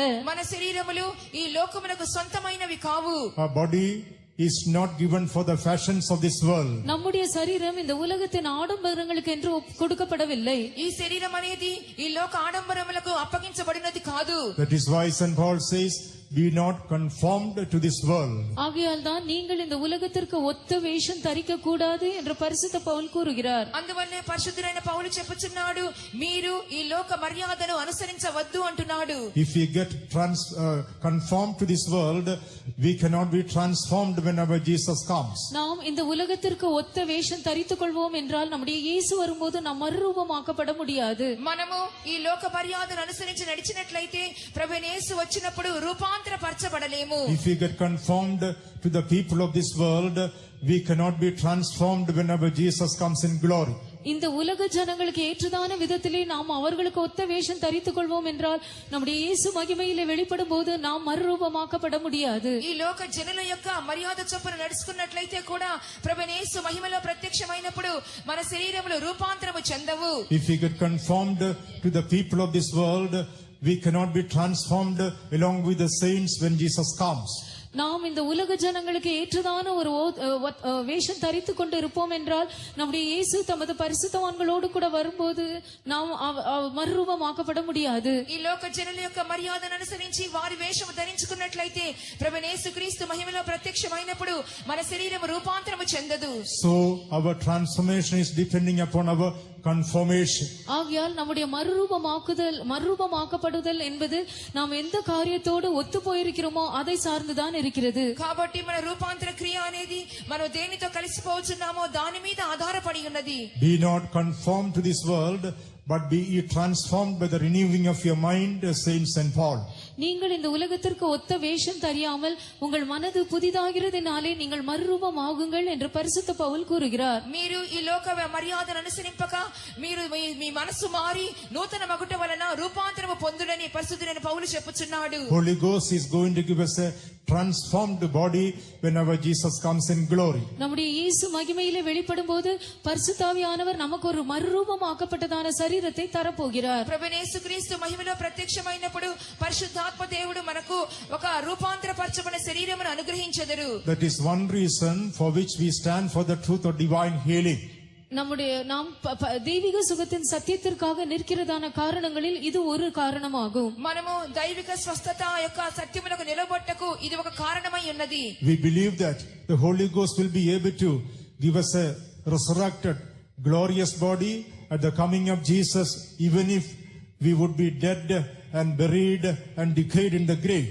நாம் மரித்து அடக்கம் பண்ணப்பட்டு பூமியிலே நம்முடைய கல்லறையிலே நம்முடைய சரீரங்கள் அழுகி போனாலும் கூட கர்த்தராகிய இயேசு கிறிஸ்து வெளிப்படும் போது பரிசுத்த ஆவியானவர் நமக்கு உயிர் தெழுந்ததான மகிமையான ஒரு சரீரத்தை தருவார் என்று நாம் விசுவாசிக்கிறோம். మనం చనిపోయి మన మట్టిలో పాతిపెట్టబడినప్పటికీ ప్రభువైన యేసుక్రీస్తు మహిమలో ప్రత్యక్షమైనప్పుడు ఒక పునరుద్ధాన శరీరము ఒక మహిమగల శరీరము మనకు అనుగ్రహించదని విశ్వసిస్తున్నాము. If it is so today, how much he can heal our sicknesses. அது அப்படி இருக்கும் என்றால் இன்று நம்முடைய வியாதிகளை எவ்வளவுக்கு அதிகமாய் அவரால் சுகமாக்க முடியும். అట్లయితే ఈ దినమందు మన వ్యాధులను ఇంకా అధికముగా ఆయన స్వస్థపరచగలరు. We believe the power of God, the Holy Ghost is able to heal our sicknesses. நாம் தேவனுடைய வல்லமையை விசுவாசிக்கிறோம். பரிசுத்த ஆவியானவர் நம்முடைய வியாதிகளை எல்லாம் குணமாக்க வல்லவர் என்று நாம் விசுவாசிக்கிறோம். మనం దేవుని యొక్క శక్తిని విశ్వసిస్తున్నాం. పరిశుద్ధాత్మ దేవుడు మన వ్యాధులను స్వస్థపరచగలరని విశ్వసిస్తున్నాము. If the Holy Ghost is able to give us a transformed glorious body from the grave where we would be decayed, how much more today he can heal our sicknesses. நாம் இருக்கிறதான கல்லறையிலே நம்முடைய சரீரங்கள் அழுகி போன பின்பு பரிசுத்த ஆவியானவர் நமக்கு ஒரு மறுரூபமாக்கப்பட்டதான மகிமையான சரீரத்தை கொடுக்க முடியும் என்றால் இன்று நம்முடைய வியாதிகளை எவ்வளவு அதிகமாய் அவரால் சுகமாக்க முடியும். మనం చనిపోయి పాతిపెట్టబడిన తర్వాత మన కుళ్ళిపోయిన శరీరములకు ఆ పరిశుద్ధాత్మ దేవుడు రూపాంతరపరచబడినటువంటి మహిమగల శరీరాలు అనుగ్రహిస్తున్నారంటే ఈ లోకములో ఉంటున్నప్పుడు మన వ్యాధులను నిశ్చయంగా స్వస్థపరచుదురు. The Holy Ghost is doing a dual work in our life. ஆகையால் பரிசுத்த ஆவியானவர் நம்முடைய ஜீவியத்திலே இரண்டு விதமான வேலைகளை செய்து வருகிறார். కాబట్టి పరిశుద్ధాత్మ రెండు రకములైన పనులు మనలో చేయిచున్నారు. Transforming our inner man from glory to glory. நம்முடைய உள்ளான மனுஷனை மகிமையிலிருந்து மகிமைக்கு மறுரூபமாக்குகிறார். మన అంతరంగ పురుషుని మహిమ నుండి అధిక మహిమకు రూపాంతరపరుస్తున్నారు. Preparing our mortal body for the day of transformation when Jesus comes in glory. இயேசு மகிமையிலே வெளிப்படும்போது அந்த மகிமை மறுரூபமாக்குதலின் நாளுக்கென்று நம்முடைய சாவுக்கேதுவான சரீரத்தை அவர் மறுரூபமாக்கி கொண்டிருக்கிறார். యేసుక్రీస్తు మహిమలో ప్రత్యక్షమైనప్పుడు ఈ మత్యమైన శరీరమును ఆయన నిజముగానే రూపాంతరపరచును. That is why we need to stand fast in the liberty wherewith Christ has made us free. ஆகையால் தான் கிறிஸ்து நமக்கு உண்டாக்கின அந்த சுயாதீன நிலைமையிலே நாம் உறுதியாய் நிலைத்திருக்க வேண்டும். కాబట్టి క్రీస్తు అనుగ్రహించినటువంటి ఆ స్వాతంత్ర్యములో మనం స్థిరముగా నిలిచి ఉండవలెను. We shouldn't become captives of worldliness and the fashions of this world. லௌகிகத்திற்கும் இந்த உலகத்தின் ஆடம்பரங்கள் வேஷங்களுக்கும் நாம் சிறை கைதிகளாக மாறிவிடக் கூடாது. లౌకికమునకును ఈ లోక వేషములకును మనము చెర ఖైదీలుగా మార్చబడకూడదు. We shouldn't go after the fashions of this world. இந்த உலகத்தின் வேஷங்கள் நாகரிகங்களுக்கு பின்னாலே நாம் செல்லக்கூடாது. ఈ లోక వేషములకు నాగరికత వెనక మనం వెళ్ళకూడదు. Today's fashion is tomorrow's out of fashion. இன்று உலகத்திலே நாகரிகம் என்று எண்ணப்படுவது நாளைக்கு நாகரிகமற்றதாக மாறிவிடுகிறது. ఈ దినమందు లోకములో నాగరికతగా ఎంచబడుచున్న కార్యములు రేపటి దినమందు అది నాగరికత కావు. That is why in 1 Corinthians chapter 7 and verse 31 St. Paul says the fashion of this world passes away. எனவேதான் 1 கொரிந்தியர் 7ஆம் அதிகாரம் 31ஆம் வசனத்திலே இந்த உலகத்தின் வேஷம் கடந்து போகிறதே என்று பரிசுத்த பவுல் கூறுகிறார். అందువల్లే మొదటి కొరింథీ 7వ అధ్యాయము 31వ వాక్యములో ఏలయనగా ఈ లోకపు నటన గతించుచున్నదని పరిశుద్ధుడైన పౌలు వ్రాయిచున్నాడు. Man is not satisfied with the fashion he invents today. மனிதன் இன்று தானே கண்டுபிடிக்கிறதான அந்த வேஷங்களினால் நாகரிகங்களினால் அவன் திருப்தி அடைவதில்லை. మనుషుడు ఈ దినమందు తానే కనుక్కున్నటువంటి ఈ లోక వేషము ఆడంబరములతో తృప్తి పడుట లేదు. He is inventing another fashion for tomorrow. நாளைக்கென்று வேறொரு வேஷத்தை நாகரிகத்தை அவன் கண்டுபிடிக்கிறான். రేపటి దినము కొరకు మరొక వేషాన్ని నాగరికాన్ని కనుక్కుంటున్నాడు. Today's fashion is tomorrow's out of fashion. இன்று வேஷம் நாகரிகம் என்று கருதப்படுவது நாளை நாகரிகமற்றதாக மாறி போகிறது. ఈ దినమందు వేషంగా నాగరికతగా కనబడుచున్నది రేపటి దినమందు లేకుండా పోవచ్చున్నది. The inner man of everyone is longing to put on the fashion of the Lord Jesus Christ. ஒவ்வொருவருடைய உள்ளான மனுஷனும் கர்த்தராகிய இயேசு கிறிஸ்துவினுடைய அதே சாயலை ரூபத்தை தரித்துக் கொள்ளும்படியாக ஏங்குகிறது. ప్రతి ఒక్కరి యొక్క అంతరంగ పురుషుడు ప్రభువైన యేసుక్రీస్తు యొక్క అదే సారూప్యమును పొందాలని చెప్పి తపించుచున్నది. The very beauty he lost when he committed sin in the presence of God, the soul of everyone is longing to attain again. தேவ சமூகத்திலே அவன் பாவம் செய்த போது அவன் இழந்து போனதான அதே அழகை இன்று ஒவ்வொரு மனுஷனுடைய ஆத்துமாவும் உள்ளான மனுஷனும் திரும்பவுமாக பெற்றுக்கொள்ள வேண்டும் என்று ஏங்குகிறது. దేవుని యొక్క సన్నిధానములో పాపము చేసి మానవుడు పోగొట్టుకున్నటువంటి అదే సౌందర్యాన్ని మరలా మనుషుడు పొందుకోవాలని చెప్పి తపించుచూ ఉన్నాడు. However, without knowing how to satisfy the thirst of the inner man, he is inventing fashion one upon the other. ஆனாலும் கூட உள்ளான மனுஷனின் அந்த தாகத்தை எப்படி தீர்த்து கொள்வது என்பதை அறியாததினால் மனுஷன் என்று ஒன்றன் பின் ஒன்றாக பல வேஷங்கள் ஆடம்பரங்களை கண்டுபிடிக்கிறான். ఆయనను తన అంతరంగ పురుషునిలోని దాహాన్ని తీర్చుకోవాలని చెప్పి అనుకుంటున్నాడు, కానీ మార్గము తెలియక అనేక రకములైనటువంటి కొత్త వేషములను ఆడంబరములను కనుక్కొనుచున్నాడు. If we are giving our bodies to the fashions of this world, we are captives to worldliness and temporal pleasures.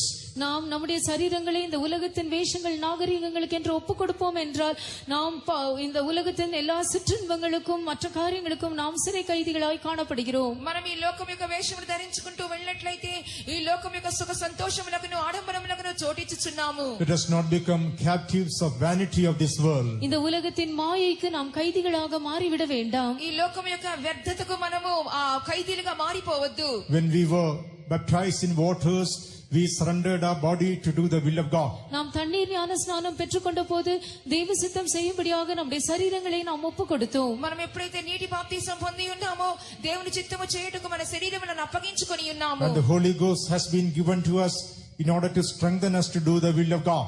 தேவனுடைய சித்தம் செய்யும்படியாக நம்மை பலப்படுத்தும்படியாக பரிசுத்த ஆவியானவர் நமக்கு அருளப்பட்டிருக்கிறார். దేవుని చిత్తము చేయుటకును బలపరచుటకును పరిశుద్ధాత్మ మనకు అనుగ్రహించబడి ఉన్నారు. Let us stand fast in the liberty wherewith we have been made free.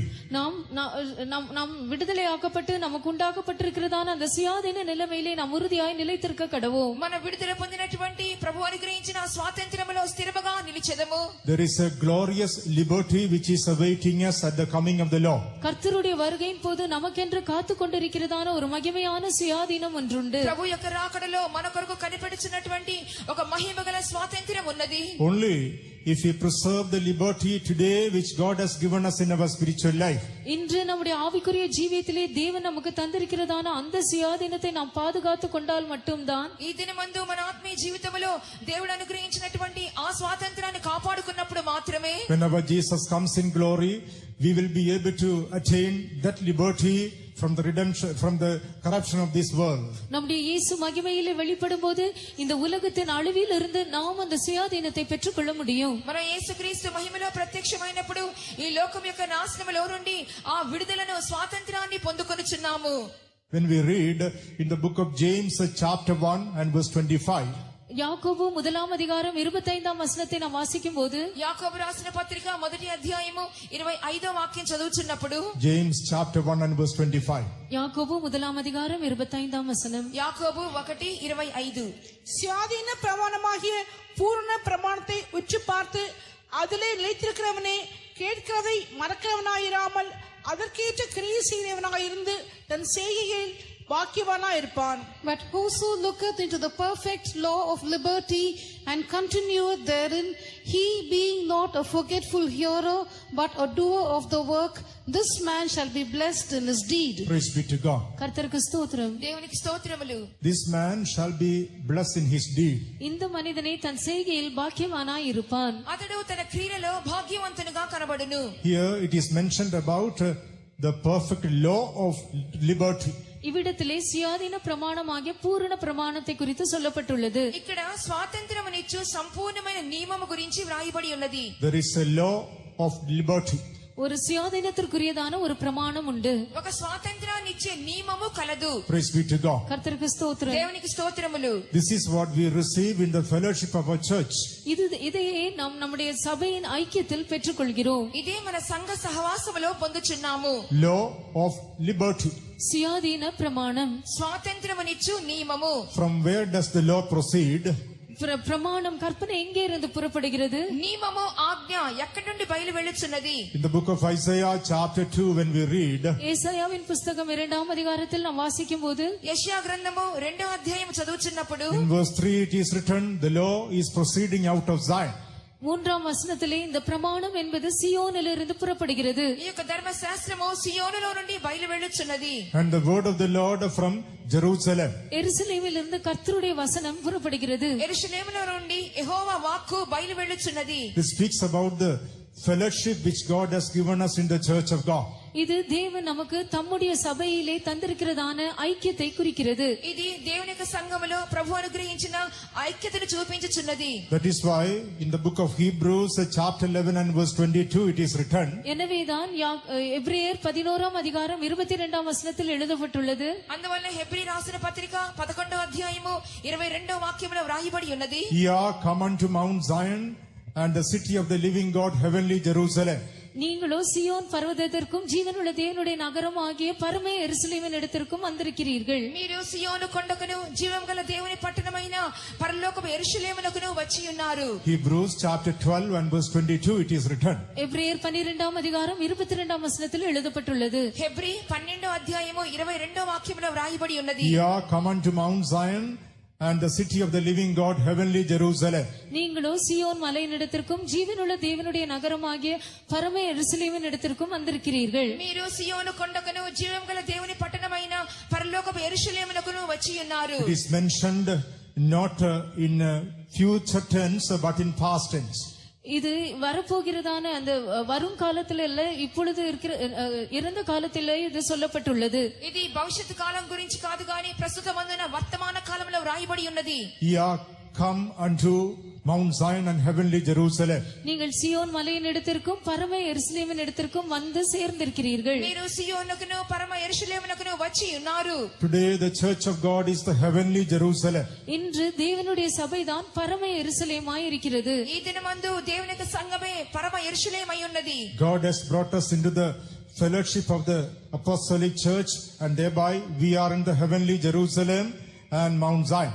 தேவன் நம்மை அப்போஸ்தல சபையின் ஐக்கியத்திற்குள் கொண்டு வந்திருக்கிறார். இதன் மூலமாக நாம் சியோன் மலையிலும் பரம எருசலேமிலும் காணப்படுகிறோம். ప్రభు మనలను అపోస్తల ఐక్యతలోనికి సహవాసంలోకి తీసుకొచ్చి వచ్చి ఉన్నారు కాబట్టి మనము సియోనులోను పరమ యెరూషలేములోనే కనబడుచున్నాము. Mount Zion speaks about the experience which we have with the consecrated servants of God. Zion மலை என்பது பிரதிஷ்டை பண்ணப்பட்டதான கர்த்தருடைய ஊழியக்காரரோடு கூட நமக்கு உண்டாயிருக்கிற அனுபவங்களை குறிக்கிறது. సియోను కొండ అని చెప్పినప్పుడు ప్రతిష్ఠింపబడిన దేవుని సేవకులతో కూడా మనకు కలిగినటువంటి అనుభవములను చూపించుచున్నది. The church of God is the heavenly Jerusalem today.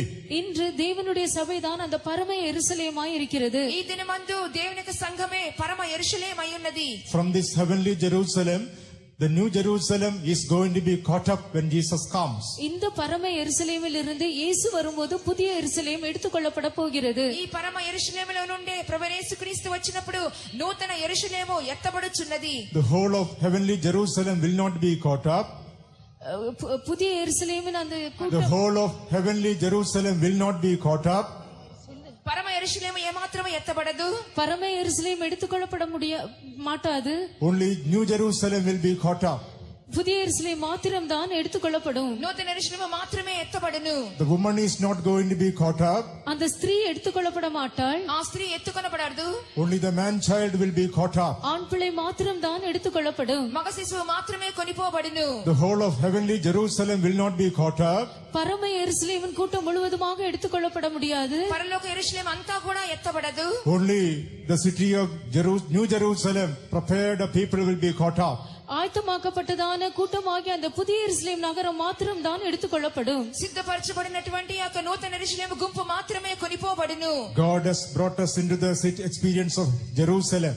தேவன் நம்மை எருசலேமின் அனுபவங்களுக்குள் கொண்டு வந்திருக்கிறார். దేవుడు మన యెరూషలేము యొక్క అనుభవములకు తీసుకుని వచ్చి He ఉన్నారు. brought us into the fellowship of the servants of God, Mount Zion. அவர் நம்மை சியோன் மலையாகிய தேவனுடைய ஊழியக்காரருடைய ஐக்கியத்திற்குள் கொண்டு வந்திருக்கிறார். సియోను కొండ అనేటువంటి దేవుని యొక్క పరిశుద్ధ ఐక్యతలోకి తీసుకుని వచ్చి ఉన్నారు. The law is proceeding out of Zion and the word of the Lord from Jerusalem. சியோனிலிருந்து வேதமும் எருசலேமிலிருந்து கர்த்தருடைய வசனமும் புறப்படுகிறது. సియోనులో నుంచి ధర్మశాస్త్రము యెరూషలేములో నుండి యెహోవా వాక్కు బయలు వెళ్ళుచున్నది. The perfect law of liberty is given to us in the church of God. தேவனுடைய சபையிலே சுயாதீன பிரமாணமாகிய அந்த பூரண பிரமாணம் நமக்கு கொடுக்கப்படுகிறது. దేవుని యొక్క సంఘములో స్వాతంత్ర్యం ఇచ్చే నియమము అనే పూర్ణమైన నియమము అనుగ్రహించబడి ఉన్నది. In order to help us to preserve the liberty which God has given us.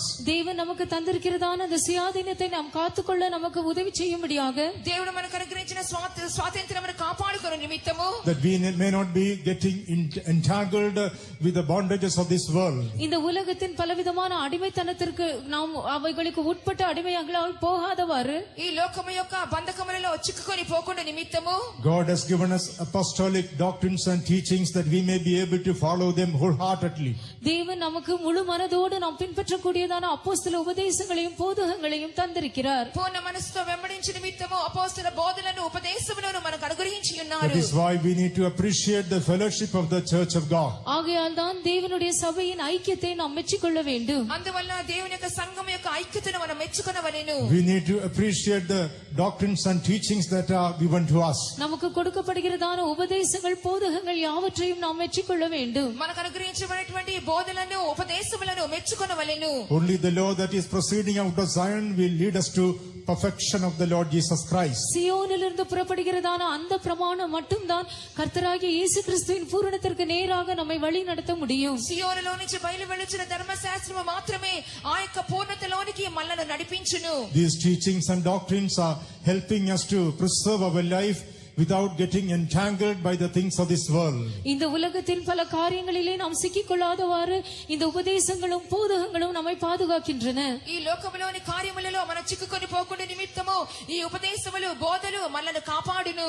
If we wholeheartedly follow the perfect law of liberty that is coming out of Zion, சியோனிலிருந்து புறப்பட்டு வருகிறதான சுயாதீன பிரமாணமாகிய அந்த பூர்ண பிரமாணத்தை மனப்பூர்வமாக நாம் பின்பற்றுவோம் என்றால், సియోనులో నుంచి బయలు వెలుచున్నటువంటి ఆ పరిపూర్ణమైన స్వాతంత్ర్యం నుంచి నియమాన్ని మనం వెంబడించినట్లయితే surely we will be able to preserve our liberty and prepare ourselves for the glorious liberty that is going to come very soon. நிச்சயமாகவே நாம் நம்முடைய சுயாதீனத்தை பாதுகாத்துக் கொண்டு அது சீக்கிரத்தில் வெளிப்பட போகிறதான அந்த மகிமையான சுயாதீனத்தை நாம் பெற்றுக்கொள்ள முடியும். కాబట్టి ఈ స్వాతంత్ర్యం నిలిచినప్పుడు మాత్రమే రాబోతున్న మహిమగల స్వాతంత్ర్యములో మనం పాలు పొందగలము. God's purpose concerning our life is much greater and higher than we could think or imagine. நாம் நினைப்பதற்கும் கற்பனை செய்வது பார்ப்பதற்கும் இன்னும் அதிகமாக தான் நம்மை குறித்ததான தேவனுடைய நோக்கமானது மிகவும் உன்னதமானதாகவும் மகத்துவமானதாகவும் காணப்படுகிறது. మనము తలంచిన దానికంటే ఊహించిన దానికంటే మన గురించినటువంటి దేవుని యొక్క ఉద్దేశము బహుశ్రేష్టమై ఉన్నది. In the book of James chapter 2 யாக்கோபு 2ஆம் அதிகாரம் యాకోబు 2వ అధ్యాయము and verse 12, when we read, 12ஆம் வசனத்தை நாம் வாசிக்கும்போது 12వ వాక్యం చదువుతున్నప్పుడు there we are able to see that we will be judged by the law of liberty. இவ்விடத்திலே சுயாதீன பிரமாணத்தினால் நாம் நியாயம் தீர்க்கப்படுவோம் என்று எழுதப்பட்டுள்ளது. స్వాతంత్ర్యం యొక్క నియమము ద్వారా మనం న్యాయం తీర్చబడుచున్నామని వ్రాయబడి ఉన్నది. James chapter 2 and verse 12. யாக்கோபு 2ஆம் அதிகாரம் 12ஆம் வசனம். యాకోబు 2వ అధ్యాయము 12వ వాక్యము. சுயாதீன பிரமாணத்தினால் நியாயத்தீர்ப்பு அடைய போகிறவர்களாய் அதற்கேற்றபடி பேசி அதற்கேற்றபடி செய்யுங்கள். So speak ye, and so do, as they that shall be judged by the law of liberty. Praise be to God. கர்த்தருக்கு ஸ்தோத்திரம். దేవునికి స్తోత్రములు. We shall be judged by the law of liberty. சுயாதீன பிரமாணத்தினால் நாம் நியாயம் தீர்க்கப்படுவோம். స్వాతంత్ర్యమునిచ్చు నియమము చొప్పున తీర్పు తీర్చబడుచున్నాము. Today the Lord is revealing the law by which we have to abide. இன்று நாம் நிலைத்திருக்கக்கூடியதான அந்த பிரமாணத்தை தேவன் நமக்கு வெளிப்படுத்துகிறார். ఈ దినమందు మనం నిలవలసినటువంటి ఆ నియమాన్ని ప్రభు బయలుపరుస్తున్నారు. The Lord is revealing His plan and purposes concerning our life upon this earth. இந்த பூமியில் இருக்கிறதான நம்முடைய ஜீவித்தை குறித்ததான தம்முடைய திட்டத்தையும் நோக்கத்தையும் கர்த்தர் நமக்கு வெளிப்படுத்துகிறார். ఈ భూలోకములో మనం జీవించవలసినటువంటి ఆ దేవుని యొక్క ఉద్దేశమును మనకు బయలుపరచుచున్నారు. Through the doctrines and teachings that the Lord is revealing unto us. தேவன் நமக்கு வெளிப்படுத்துகிறதான உபதேசங்கள் போதகங்களின் மூலமாக దేవుడు మనకు బయలుపరిచినటువంటి ఆ ఉపదేశములు బోధల మూలముగాను The Lord is revealing the law by which we have to live upon this earth. நாம் இந்த பூமியில் ஜீவிக்க வேண்டியதான அந்த பிரமாணத்தை தேவன் நமக்கு வெளிப்படுத்துகிறார். మనం ఈ భూలోకములో ఎలా జీవించవలెనో ఆ నియమాన్ని దేవుడు బయలుపరిచి ఉన్నారు. That we will be able to fulfill God's purpose and plan concerning our life in this world. இந்த உலகத்திலே நம்மை குறித்ததான தேவனுடைய திட்டத்தையும் நோக்கத்தையும் நாம் நிறைவேற்றும்படியாக தேவன் அப்படி செய்கிறார். దాని మూలముగా మనము దేవుడు మన పట్ల ఉద్దేశించినటువంటి ఆ సంకల్పమును నెరవేర్చు నిమిత్తమే That we will be able to stand fast in the liberty which God has given us. தேவன் நமக்கு தந்திருக்கிறதான அந்த சுயாதீனத்திலே நாம் உறுதியுள்ளவர்களாய் நிலைத்திருக்கும்படியாக దేవుడు మనకు అనుగ్రహించినటువంటి ఆ స్వాతంత్ర్యములో స్థిరముగా నిలిచియుండు నిమిత్తమే And one day we will be judged according to the law of liberty which God has revealed unto us. ஒரு நாள் தேவன் நமக்கு வெளிப்படுத்தியிருக்கிறதான அந்த சுயாதீன பிரமாணத்தின்படியே நாம் நியாயம் தீர்க்கப்படுவோம். ఒక దినమందు దేవుడిచ్చినటువంటి ఆ స్వాతంత్రమైన నియమము ద్వారా మన తీర్పు తీర్చబడతాము. That is why we need to be obedient to the call of God in this life. ஆகையால் தான் இந்த ஜீவியத்திலே தேவனுடைய அழைப்பிற்கு நாம் கீழ்ப்படிந்தவர்களாக இருக்க வேண்டும். అందువల్లే మనము దేవుడిచ్చిన పిలుపులకు లోబడి జీవించవలెను. So that we will not be getting entangled by the bondages of this world. இந்த உலகத்தின் பல அடிமைத்தனங்களுக்குள்ளே நாம் சிக்கிக்கொள்ளாதவாறு இருக்கும்படியாக நாம் கீழ்ப்படிய வேண்டும். కాబట్టి ఈ లోకములో ఉన్నటువంటి పలు కాలంలో చిక్కుకొని పోకుండా నిమిత్తము మనం లోబడి ఉండవలెను. God's purpose and plan will be fulfilled upon this earth, and we will be able to attain the glorious liberty at the coming of the Lord Jesus Christ. தேவனுடைய நோக்கமும் திட்டமும் இந்த பூமியிலே நிறைவேற்றப்படும். கர்த்தராகிய இயேசு கிறிஸ்துவினுடைய வருகையின் போது நாம் அந்த மகிமையான சுயாதீனத்தை பெற்றுக்கொள்வோம். దేవుని యొక్క ఉద్దేశము సంకల్పము మనలో నెరవేర్చబడును. యేసుక్రీస్తు యొక్క మహిమగల స్వాతంత్ర్యమును మనం పొందబోచున్నాము. So it is essential that we need to be abiding by the law of liberty. ஆகையால் அந்த சுயாதீன பிரமாணத்தின்படியே நாம் நிலைத்து அதிலே நிலைத்திருக்க வேண்டும் என்பது நமக்கு அத்தியாவசியமான காரியமாகும். కాబట్టి స్వాతంత్ర్యమునిచ్చు నియమము చొప్పున నిలిచి ఉండుట మనకు అత్యవసరమై ఉన్నది. By the teachings and the doctrines which the Lord has revealed unto us, தேவன் நமக்கு வெளிப்படுத்தி இருக்கிறதான உபதேசங்கள் போதகங்களின்படியே ప్రభు మనకు బయలుపరిచినటువంటి బోధ ప్రకారంగా ఉపదేశ ప్రకారముగా we are able to see a man in the Old Testament time பழைய ஏற்பாட்டு காலத்தில் நாம் ஒரு மனிதனை காண்கிறோம். పాత నిబంధన కాలంలో ఒక మనిషిని చూస్తున్నాము. who went into a bondage in his life. தன்னுடைய ஜீவியத்திலே ஒரு அடிமைத்தனத்திற்கு உட்பட்டதான ஒரு மனிதனை காண்கிறோம். తన జీవితంలో ఒక బంధకములోకి వెళ్ళిపోయి ఉన్నాడు. In the book of Judges, chapter 16, when we read, நியாயாதிபதிகள் 16ஆம் அதிகாரத்தில் நாம் வாசிக்கும் போது న్యాయాధిపతులు 16వ అధ్యాయం చదువుచున్నప్పుడు and verse 21 it is written. 21ஆம் వచనத்தில் எழுதப்பட்டுள்ளது. 21వ వాక్యంలో వ్రాయబడి ఉన్నది. Judges chapter 16 and verse 21. நியாயாதிபதிகள் 16ஆம் அதிகாரம் 21ஆம் வசனம். న్యాయాధిపతులు 16వ అధ్యాయము 21వ వాక్యము. பெலிஸ்தர் அவனை பிடித்து அவன் கண்களை பிடுங்கி அவனை காசாவுக்கு கொண்டு போய் அவனுக்கு 2 வெண்கல விலங்கு போட்டு சிறைச்சாலையிலே வாவரைத்துக் கொண்டிருக்க வைத்தார்கள். But the Philistines took him and put out his eyes and brought him down to Gaza and bound him with fetters of brass, and he did grind in the prison house. Here we find a man in the prison house. இவ்விடத்திலே சிறைச்சாலையில் இருக்கிறதான ஒரு மனுஷனை நாம் காண்கிறோம். ఇచ్చట బందీ గృహములో కనబడుచున్నటువంటి ఒక వ్యక్తిని చూస్తున్నాము. He became a captive of Philistines. அவன் பெலிஸ்தர்களுக்கு கைதியாக மாறி போனான். అతడు ఫిలిష్తీయులకు బందీగా మార్చబడి ఉన్నాడు. He is in the prison house now. இப்பொழுது அவன் சிறைச்சாலையில் இருக்கிறான். ఇప్పుడు బందీ గృహములో కనబడుచున్నాడు. As we all know, this life speaks about Samson. நாம் அறிந்திருக்கிற பிரகாரமாக இந்த மனிதன் சிம்சோனை குறிக்கிறது என்பதை நாம் அறிவோம். మనకు తెలిసిన విధంగా ఈ వ్యక్తి సంసోన్ అయి ఉన్నాడు.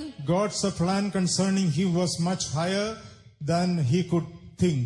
அவனை குறித்ததான தேவனுடைய நோக்கம் அவன் நினைத்து அறிந்து கொள்வதற்கும் இன்னும் அதிகமாகவே காணப்பட்டது. తాను తలంచిన దానికంటే అధికముగానే తన పట్ల దేవుని ఉద్దేశం ఉండెను. Even before he was born, his mom was instructed how he was to be brought up. அவன் பிறப்பதற்கு முன்பாக தானே அவனை எவ்விதமாக வளர்க்க வேண்டும் என்று அவனுடைய தாய்க்கு சொல்லப்பட்டது. అతను జన్మించుటకు ముందుగానే అతను ఏ విధంగా పెంచబడాలని చెప్పి దేవుని దూత ద్వారా తల్లికి ఆజ్ఞాపించబడెను. The law by which he had to abide was revealed even to his mom. அவன் எந்த பிரமாணத்தின்படி ஜீவிக்க வேண்டும் என்பது அவனுடைய தாய்க்கும் கூட வெளிப்படுத்தப்பட்டது.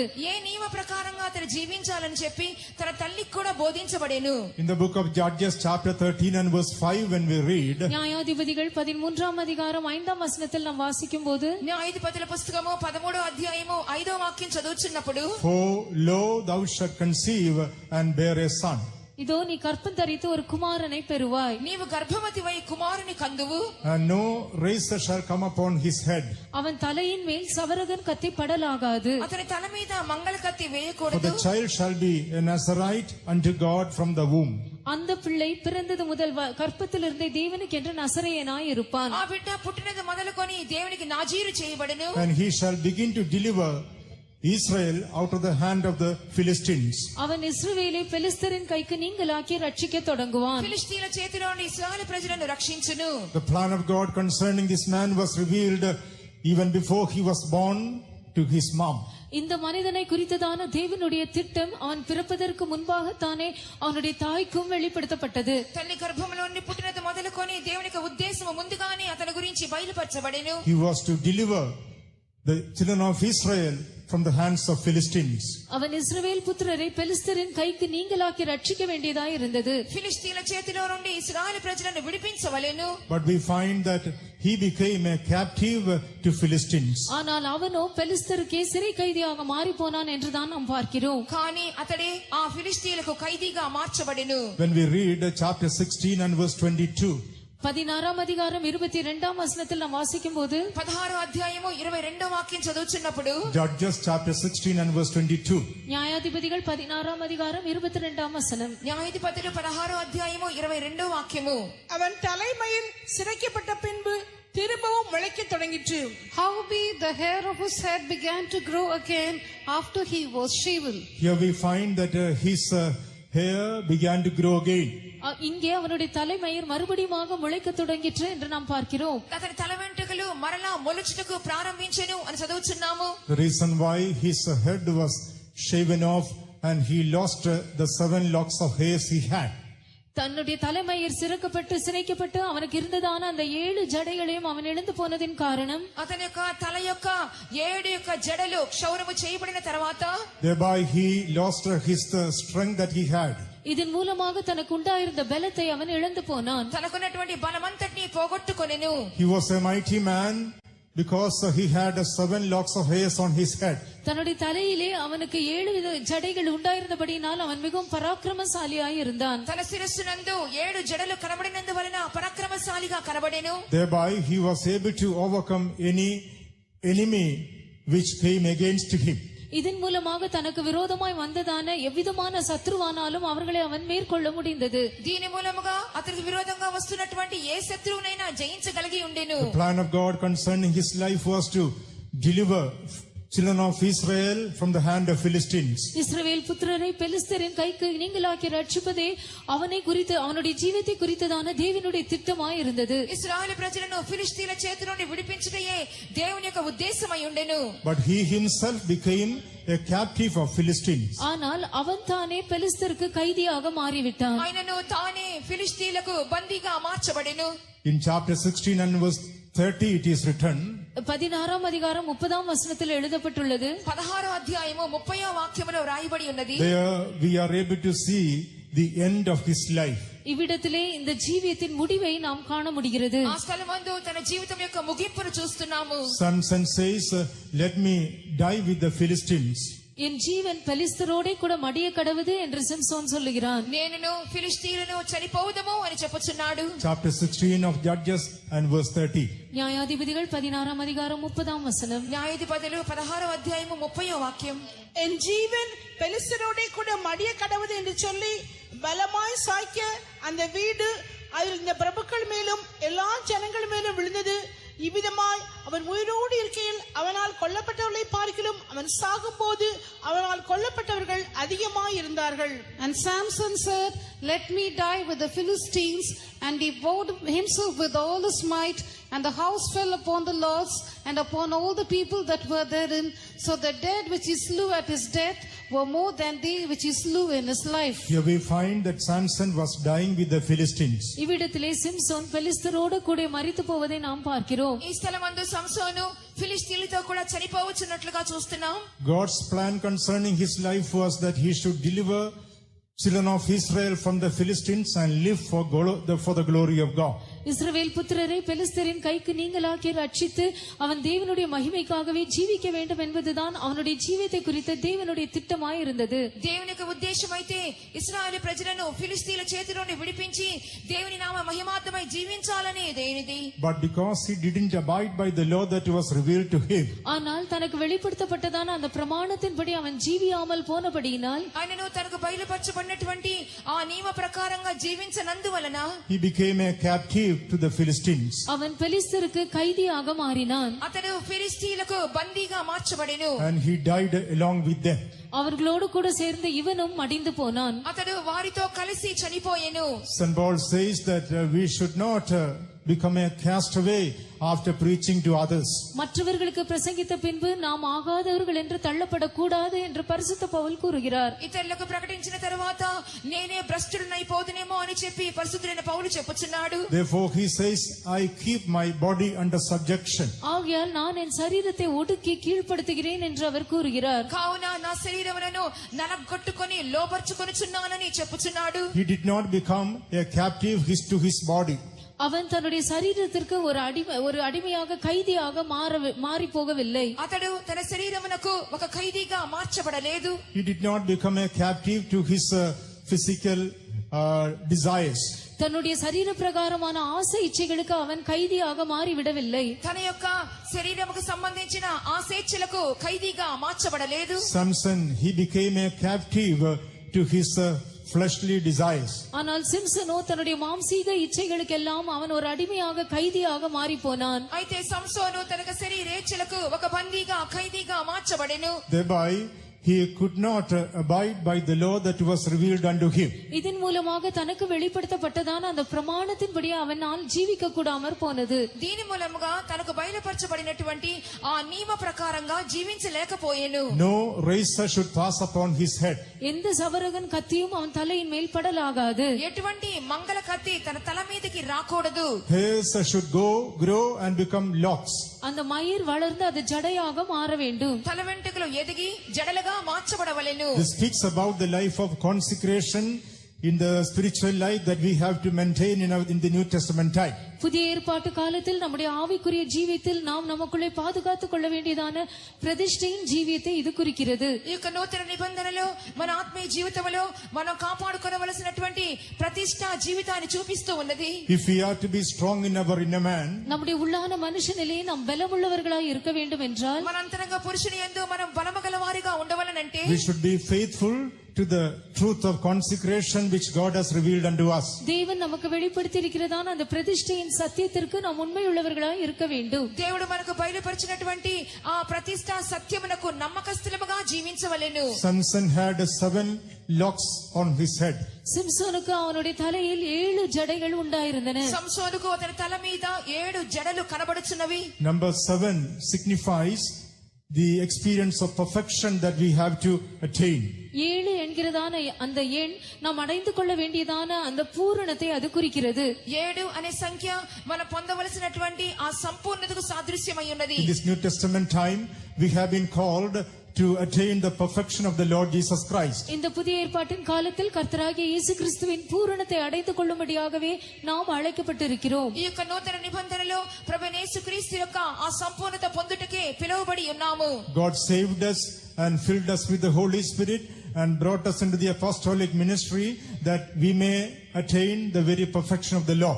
கர்த்தருடைய அதே பரிபூரணத்தை நாம் அடைந்து கொள்ளும்படியாகவே கர்த்தர் நம்மை ரட்சித்து நம்மை பரிசுத்தாவியினால் நிரப்பி அப்போஸ்தல ஊழியத்தின் ஐக்கியத்திற்குள்ளே நம்மை கொண்டு வந்தார். దేవుని యొక్క అదే పరిపూర్ణత పొందు నిమిత్తమే దేవుడు మనల్ని రక్షించి పరిశుద్ధాత్మను అనుగ్రహించి అపోస్తల పరిచర్యలోకి తీసుకుని వచ్చి ఉన్నారు. St. Paul says that we may present every man perfect in Christ Jesus. இந்த மனுஷனையும் கிறிஸ்து இயேசுவுக்குள் தேறினவனாக நாங்கள் நிறுத்தும்படிக்கு என்று பரிசுத்த பவுல் கூறுகிறார். ప్రతి మనిషిని క్రీస్తునందు సంపూర్ణంగా చేసి నిలవబెట్టుటకే అని పరిశుద్ధుడైన పౌలు వ్రాయిచు That ఉన్నాడు. is why we need to stand fast in the liberty which God has given us. ஆகையால் தான் தேவன் நமக்கு தந்திருக்கிறதான அந்த சுயாதீன நிலைமையிலே நாம் உறுதியாய் நிலைத்திருக்க வேண்டும். కాబట్టి దేవుడు అనుగ్రహించినటువంటి స్వాతంత్ర్యమునిచ్చు నియమములో స్థిరముగా ఉండవలెను. Samson's 7 locks of his head was shaven off. சிம்சோனின் தலையிலிருந்து அந்த 7 ஜடைகளும் சிரைக்கப்பட்டன. సంసోను తలలో ఉన్నటువంటి 7 జడలు కూడా క్షౌరము చేయబడెను. Because he had an unwanted relationship with the 3 ladies. ஏனென்றால் அவனுக்கு 3 ஸ்திரீகளோடு கூட தேவையில்லாததான ஒரு ஐக்கியம் உண்டாயிருந்தது. ఎందువల్లంటే అతనికి 3 స్త్రీలతో కూడా అనవసరమైన సంబంధము కలిగి ఉండెను. In the modern term we can put it as he had 3 girlfriends. இப்பொழுது நமக்கு நவீன காலத்தில் அதை நாம் சொல்வோம் என்றால் அவனுக்கு 3 பெண்கள் சிநேகிதராய் இருந்தார்கள் என்று நாம் சொல்லலாம். నవీన యుగంలో చెప్పుచున్నప్పుడు అతనికి 3 అమ్మాయి స్నేహితులు గర్ల్ ఫ్రెండ్స్ ఉన్నారని చెప్పగలము. Judges chapters 14 and verse 7. நியாயாதிபதிகள் 14ஆம் அதிகாரம் 7ஆம் வசனம். న్యాయాధిపతుల 14వ అధ్యాయం 7వ వాక్యము. Chapter 16 and verse 1. 16ஆம் அதிகாரம் 1ஆம் வசனம். 16వ అధ్యాయం మొదటి వాక్యము. Chapter 16 and verse 4. 16ஆம் அதிகாரம் 4ஆம் வசனம். 16వ అధ్యాయం 4వ వాక్యము. We are able to see these 3 ladies mentioned about their life.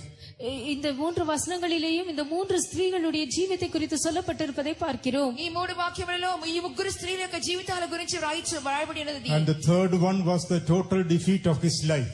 அந்த 3ஆம் ஸ்திரீ தான் அவனுடைய ஜீவியத்தின் படு தோல்விக்கு முழுவதுமாய் காரணமாய் இருந்தாள். ఆ 3వ స్త్రీ అతని జీవితం యొక్క పూర్తి నాశనానికి కారణంగా మార్చబడెను.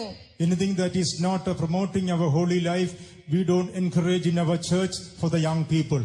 நம்முடைய சபையிலே பரிசுத்தத்திற்கு ஏற்றவாறு காணப்படாததான எந்த காரியத்தையும் நம்முடைய வாலிபர்கள் மத்தியிலே நாம் உற்சாகப்படுத்துவதே இல்லை. పరిశుద్ధతకు ఆటంకంగా ఉన్న ఏ కార్యము కూడా మన సంఘములో యవనస్తుల మధ్యలో మనం అనుమతించట లేదు. Samson's life was a total defeat.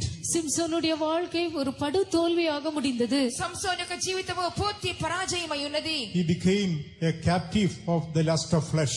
మాంస ఇచ్ఛకి అవన్ ఒక ఖైదీగా మారిపోనాన్. శరీరాశకు అతడు ఖైదీగా మార్చబడెను. The 7 locks of his head was shaven off. அவன் தலையில் உண்டாயிருந்த அந்த 7 ஜடைகளும் சிரைக்கப்பட்டன. అతనికి తలలో ఉన్న 7 జడలు కూడా క్షౌరము చేయబడెను. Beloved ones, we need to be faithful to the truth of consecration in our life. அருமையானவர்களே, நம்முடைய ஜீவியத்திலே பிரதிஷ்டையின் சத்தியத்திற்கு நாம் உண்மையுள்ளவர்களாய் இருக்க வேண்டும். ప్రియులారా, మన జీవితంలో ప్రతిష్ఠ సత్యములకు మనము నమ్మకస్తులమై ఉండవలెను. In order to preserve the liberty which God has given us, தேவன் நமக்கு தந்திருக்கிறதான அந்த சுயாதீனத்தை நாம் பாதுகாத்துக் கொள்ளும்படியாக దేవుడిచ్చినటువంటి ఆ స్వాతంత్రాన్ని కాపాడుకునే నిమిత్తము we need to abide by the law of consecration which God has given us. தேவன் நமக்கு தந்திருக்கிறதான அந்த பிரதிஷ்டையின் பிரமாணத்திலே நாம் நிலைத்திருக்க வேண்டும். దేవుడు అనుగ్రహించిన ప్రతిష్ఠ నియమమునకు లోబడి ఉండవలెను. No razor should pass upon the head. தலையின் மேல் சவரகன் கத்தி படலாகாது. తల మీద మంగళ కత్తి రాకూడదు. We shouldn't break our consecration which we have made in the presence of God. தேவ சமூகத்திலே நாம் செய்திருக்கிறதான அந்த பிரதிஷ்டையை நாம் முறித்து போடக்கூடாது. దేవుని సన్నిధిలో చేసిన ప్రతిష్టను బద్దలు చేయకూడదు. When we read 1 Corinthians chapter 11, 1 கொரிந்தியர் 11ஆம் அதிகாரத்தில் நாம் வாசிக்கும்போது, మొదటి కొరింథీ 11వ అధ్యాయంలో చదువుతున్నప్పుడు 1 Corinthians chapter 11 and verse 14, 1 கொரிந்தியர் 11ஆம் அதிகாரம் 14ஆம் வசனம், మొదటి కొరింథీ 11వ అధ్యాయము 14వ వాక్యము, புருஷன் மயிரை நீளமாய் வளர்க்கிறது அவனுக்கு கனவீனமாய் இருக்கிறது என்றும், Doth not even nature itself teach you that if a man have long hair, it is a shame unto him? no razor should pass upon the head. எந்த சவரகன் கத்தியும் அவன் தலையின் மேல் படக்கூடாது. ఎటువంటి మంగళ కత్తి అతని తల మీద రాకూడదు. Hair should grow and become like locks. மயிர் வளர்ந்து அது ஜடையாய் மாற வேண்டும். వెంట్రుకలు పెరిగి జడలుగా మార్చబడాలి. Here in 1 Corinthians 11:14 we read, இங்கே 1 கொரிந்தியர் 11ஆம் அதிகாரம் 14ஆம் வசனத்தில் நாம் வாசிக்கிறோம், మొదటి కొరింథీ 11:14లో చదువుతూ ఉన్నాము. if a man have long hair, it is a shame to him. ஒரு புருஷனுக்கு நீண்ட முடி உண்டாயிருக்கும் என்றால் அது அவனுக்கு அவமானமாய் இருக்கும் என்று வாசிக்கிறோம். పురుషుడు తల వెంట్రుకలు పెంచుకొనుట అతనికి అవమానకరము. This long hair speaks about the long standing consecration. இந்த நீள மயிர் என்பது அதிகமாக நெடுநாளாய் நிலைத்திருக்கக்கூடியதான பிரதிஷ்டையை குறிக்கிறது. ఈ యొక్క దీర్ఘ వెంట్రుకలు దీర్ఘకాలపు ప్రతిష్టను చూపించుచున్నది. Man having long hair speaks about our long standing consecration. நீள மயிரை உடையதான அந்த மனுஷன் என்பது நம்முடைய நிலைத்திருக்கக்கூடியதான பிரதிஷ்டையை குறிக்கிறது. పొడవైన వెంట్రుకలను చెప్పినప్పుడు అధికంగా నిలిచి ఉన్నటువంటి ప్రతిష్టను చూపించున్నది. Yes, we need to preserve our life of consecration that we have made in the presence of God. ஆம், நாம் தேவனுடைய சமூகத்திலே செய்திருக்கிறதான நம்முடைய பிரதிஷ்டையின் ஜீவியத்தை நாம் பாதுகாத்துக் கொள்ள வேண்டும். అవును, మనం దేవునికి సన్నిధానంలో చేసినటువంటి ఆ ప్రతిష్ట జీవితమును కాపాడుకొనవలెను. Man having long hair, it is a shame unto him. புருஷனுக்கு நீண்ட மயிர் உண்டாயிருப்பது அவமானமாய் இருக்கும். పురుషునికి పొడవైన తల వెంట్రుకలు ఉండుట అతనికి అవమానకరమే. In 1 Corinthians chapter 16 and verse 13 it is written, 1 கொரிந்தியர் 16ஆம் அதிகாரம் 13ஆம் வசனத்தில் எழுதப்பட்டுள்ளது, మొదటి కొరింథీ 16వ అధ్యాయము 13వ వాక్యములో వ్రాయబడి ఉన్నది, quit you like men. புருஷராய் இருங்கள். పౌరుషము గలవారై ఉండుడి. Quit you like men. புருஷராய் இருங்கள். పురుషత్వము కలిగి ఉండుడి. It speaks about the overcoming life that we have to live. இது நாம் ஜீவிக்க வேண்டியதான நம்முடைய ஜெய ஜீவியத்தை குறிக்கிறது. మనం జీవించవలసిన జయ జీవితాన్ని చూపిస్తూ ఉన్నది. Whenever Jesus comes in glory, the man child is going to be caught up. நம்முடைய இயேசு மகிமையிலே வெளிப்படும் போது ஆண் பிள்ளை எடுத்துக்கொள்ளப்பட போகிறது. మన యేసు మహిమలో ప్రత్యక్షమైనప్పుడు మగ శిశువు కొనిపోబడును. If we are to become a part and parcel of that man child, நாம் அந்த ஆண் பிள்ளையின் ஒரு பங்காக மாற வேண்டும் என்றால் ఆ మగ శిశువులో మనం పాలిభాగస్థులం కావాలనంటే we must preserve our overcoming life. நாம் நம்முடைய ஜெய ஜீவியத்தை பாதுகாத்துக் கொள்ள வேண்டும். మనము మన జయ జీవితాన్ని కాపాడుకొనవలెను. Man having long hair, it is a shame unto him. புருஷனுக்கு நீண்ட மயிர் உண்டாயிருப்பது அவனுக்கு அவமானமாய் இருக்கும். పురుషునికి పొడవైన వెంట్రుకలు ఉండుట అతనికి అవమానకరము. How is it applicable with our life? அது நம்முடைய ஜீவியத்தில் எவ்விதத்தில் பொருந்துகிறது? అది మన జీవితముతో ఎలా పోల్చుకొనగలము? In order to live a victorious life, we have to go through shame and mockery and reproaches upon this earth. நம்முடைய ஜீவியத்திலே நாம் ஒரு ஜெய ஜீவியம் செய்யும்படியாக இந்த பூமியிலே நாம் நிந்தை, அவமானம், பரிகாசம் போன்ற பாதைகளின் வழியாய் கடந்து செல்ல வேண்டும். ఈ లోకములో మనము జయ జీవితము చేయవలనంటే నిందలు, అవమానములు, పరిహాసముల మార్గము గుండా వెళ్ళవలెను. When we have to go through mockery and shame and reproaches for the Lord, we should not think of trimming our hair or breaking our consecration. கர்த்தர் நிமித்தமாக நாம் நிந்தை, அவமானம், பரிகாசம் இவைகளின் ஊடாக செல்ல நேரும் போது நம்முடைய பிரதிஷ்டை முறித்து போடுவதோ நம்முடைய மயிரை வெட்டி போடுவதை குறித்தோ நாம் நினைக்கவே கூடாது. క్రీస్తు నిమిత్తము నిందల పాలైనప్పుడు, అవమానములు పొందినప్పుడు, పరిహాసం గుండా వెళుచున్నప్పుడు మన ప్రతిష్టను బద్దలు చేసుకొని వెంట్రుకలు కత్తిరించి వేసుకోవాలని చెప్పి అనుకోకూడదు. Young people, when you are living for the Lord in this life, you have to go through so many shameful experiences. வாலிபரே, இந்த உலகத்திலே கர்த்தருக்கென்று நீங்கள் ஜீவிக்கும் போது எத்தனையோ அவமானங்கள் நிறைந்ததான ஒரு அனுபவங்களின் வழியாய் நீங்கள் போகத்தான் வேண்டும். యవనస్తులారా, మీరు దేవుని కొరకు జీవిస్తున్నప్పుడు ఎన్నో అవమానకరమైన మార్గముల గుండా వెళ్ళవలసి వచ్చును. When you say, I don't see movies, I don't go for TVs and things like that, your friends will mock you and ridicule you. நான் திரைப்படங்கள் பார்ப்பதில்லை, டிவி பார்ப்பதில்லை என்று நீங்கள் சொல்லும்போது உங்களுடைய நண்பர்கள் உங்களை கேலி பண்ணி பரிகாசம் பண்ணுவார்கள். నేను టీవీ చూడను, సినిమాలు చూడనని చెప్పినప్పుడు మీ స్నేహితులు మిమ్మల్ని ఎగతాళి చేసి పరిహాసము చేయుదురు. When you say that I am not going for dancing and dating, you will be despised and rejected. நீங்கள் நான் நடனம் ஆடுவதற்கும் ஒரு நாளை குறித்து போவதற்கும் நான் போக மாட்டேன் என்று சொல்லும்போது நீங்கள் அற்பமாய் எண்ணப்பட்டு அவர்களுடைய கூட்டத்திலிருந்து தள்ளப்படுவீர்கள். మీరు నాట్యములకు, డేటింగ్లకు వెళ్ళకపోయినట్లయితే మీరు అల్పంగా తలంచబడి వారి గుంపులో నుండి త్రోసివేయబడతారు. I will not take drinks and drugs. You will be cornered by your friends. நீங்கள் நான் எந்த விதமான மதுபானத்தையோ போதை பொருளையோ எடுக்க மாட்டேன் என்று சொல்லும்போது உங்கள் சிநேகிதர்களால் நீங்கள் ஒதுக்கப்படுவீர்கள். మత్తు పదార్థములు వాడము, మద్యపానము సేవించమని చెప్పుచున్నప్పుడు మీ స్నేహితుల ద్వారా మీరు త్రోసివేయబడతారు. When you testify about the life of holiness, victorious life, you will be put down. பரிசுத்த ஜீவியம், ஜெய ஜீவியம் இவர்களை குறித்து நீங்கள் சாட்சி பகரும் போது நிச்சயமாகவே நீங்கள் மற்றவர்களால் அற்பமாய் எண்ணப்பட்டு அசட்டை பண்ணப்படுவீர்கள். పరిశుద్ధమైన జీవితము, జయ జీవితాన్ని గురించి మీరు చెప్తూ ఉన్నప్పుడు ఇతరుల ద్వారా మీరు హీనపరచబడతారు. Don't think of trimming your hair at that time. அந்த சமயத்திலே உங்களுடைய முடியை நீங்கள் வெட்ட வேண்டும் என்று நினைக்காதிருங்கள். అటువంటి సమయములో తల వెంట్రుకలు కత్తిరించి వేసుకుందామని చెప్పి అనుకునవద్దు. Don't think of breaking your consecration and compromise with your situations and trials. உங்கள் பிரதிஷ்டையை நீங்கள் முறித்து போட்டு உங்களுக்கு உண்டாயிருக்கிறதான அந்த சூழ்நிலை, அந்த சோதனைகள், பரீட்சைகளோடு கூட ஒத்துப்போய் சமரசம் செய்து கொள்ளலாம் என்று எண்ணாதிருங்கள். మీరు మీ ప్రతిష్టను బద్దలు చేసుకొని మీకు కలుగుతున్నటువంటి శోధనలతోని పరీక్షలతో కూడా రాజీ పడిపోతామని చెప్పి ఎంత మాత్రము అనుకునవద్దు. Don't think of trimming your hairs, breaking your consecration in order to join with your friends and unconverted relatives.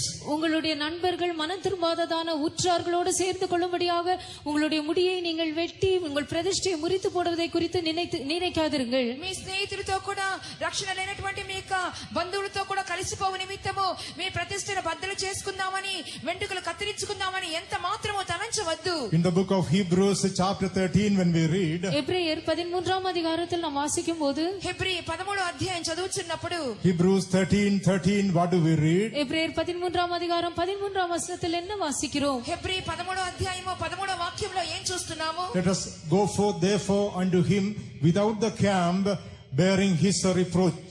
ஆகையால் நாம் அவருடைய நிந்தையை சுமந்து பாளையத்துக்கு புறமே அவரிடத்திற்கு புறப்பட்டு போக கடவோம். కాబట్టి మనం ఆయన నిందను భరించుచు శిబిరము వెలుపలికి ఆయన యొద్దకు వెళ్ళుదము. Let us go forth therefore unto him without the camp, bearing his reproach. ஆகையால் நாம் அவருடைய நிந்தையை சுமந்து பாளையத்துக்கு புறமே அவரிடத்திற்கு புறப்பட்டு போக கடவோம். కాబట్టి ఆయన నిందను భరించుచు పాళెము వెలుపల ఆయన యొద్దకే వెళ్ళుదము. We need to bear the reproaches and shame that is coming, they are coming against our spiritual life. நம்முடைய ஆவிக்குரிய ஜீவியத்திற்கு விரோதமாக எழும்புகிறதான எல்லா விதமான நிந்தைகள், அவமானங்களை நாம் சகிக்க வேண்டும். మన ఆత్మీయ జీవితానికి విరోధంగా లేస్తున్నటువంటి నిందలను, అవమానములను సహించవలెను. Only then will we be able to preserve the liberty which God has given us. அப்பொழுது மட்டுமே தேவன் நமக்கு உண்டாக்கி இருக்கிறதான அந்த சுயாதீனத்திலே நாம் நிலைத்து அதை பாதுகாத்துக் கொள்ள முடியும். అప్పుడు మాత్రమే దేవుడు మనకి ఇచ్చినటువంటి స్వాతంత్రమును కాపాడుకొనగలము. When we go through reproaches and shame and mockery for the Lord, கர்த்தர் நிமித்தமாக நிந்தைகள், அவமானங்கள், பரிகாசங்களின் வழியாய் நாம் கடந்து செல்லும் போது, దేవుని నిమిత్తము నిందలు, అవమానములు, పరిహాసములు గుండా వెళ్ళుచున్నప్పుడు we can look unto our Jesus who has already undergone this experience. நான் ஏற்கனவே இந்த மாதிரி விவிதமான அனுபவங்களின் வழியாய் கடந்து சென்றிருக்கிறதான நம்முடைய இயேசுவை நாம் நோக்கி பார்க்கலாம். ముందుగానే ఇటువంటి అనుభవాల గుండా వెళ్ళినటువంటి ఉన్నటువంటి ఆ యేసును మాత్రమే తేరి చూడవలెను. In the book of Hebrews, chapter 12 and verses 2 and 3, when we read, எபிரேயர் 12ஆம் அதிகாரம் 2-3 வசனங்களை நாம் வாசிக்கும் போது, హెబ్రీ 12వ అధ్యాయము 2-3 వాక్యాలు చదువుచున్నప్పుడు, Jesus, who is the author and the finisher of our faith, நம்முடைய விசுவாசத்தை துவக்குகிறவரும் முடிக்கிறவருமாய் இருக்கிற இயேசு, విశ్వాసమున కర్తయు కొనసాగించువాడైన యేసు, who for the joy that was set before him, தனக்கு முன்பாக வைக்கப்பட்டிருந்ததான அந்த சந்தோஷத்தின் பொருட்டு తన ఎదుట ఉంచబడినటువంటి ఆనందము కొరకై endured the cross, despising the shame. அவர் அவமானத்தை எண்ணாமல் சிலுவையை சகித்தார். అవమానమును నిర్లక్ష్యపెట్టి సిలువను He సహించెను. endured the cross, despising the shame for you and for me. உன் நிமித்தமாகவும் என் நிமித்தமாகவும் அவர் அவமானத்தை எண்ணாமல் சிலுவையை சகித்தார். ఇదిగో నీ కొరకు నా కొరకు సిలువను సహించి అవమానమును నిర్లక్ష్యపెట్టెను. If he has endured shame, endured the cross, despising the shame, அவமானத்தை எண்ணாமல் அவர் சிலுவையை சகித்திருப்பார் என்றால், అవమానమును నిర్లక్ష్యపెట్టి నీ కొరకు ఆయన సిలువను సహించినట్లయితే why can't we endure the cross, despising the shame?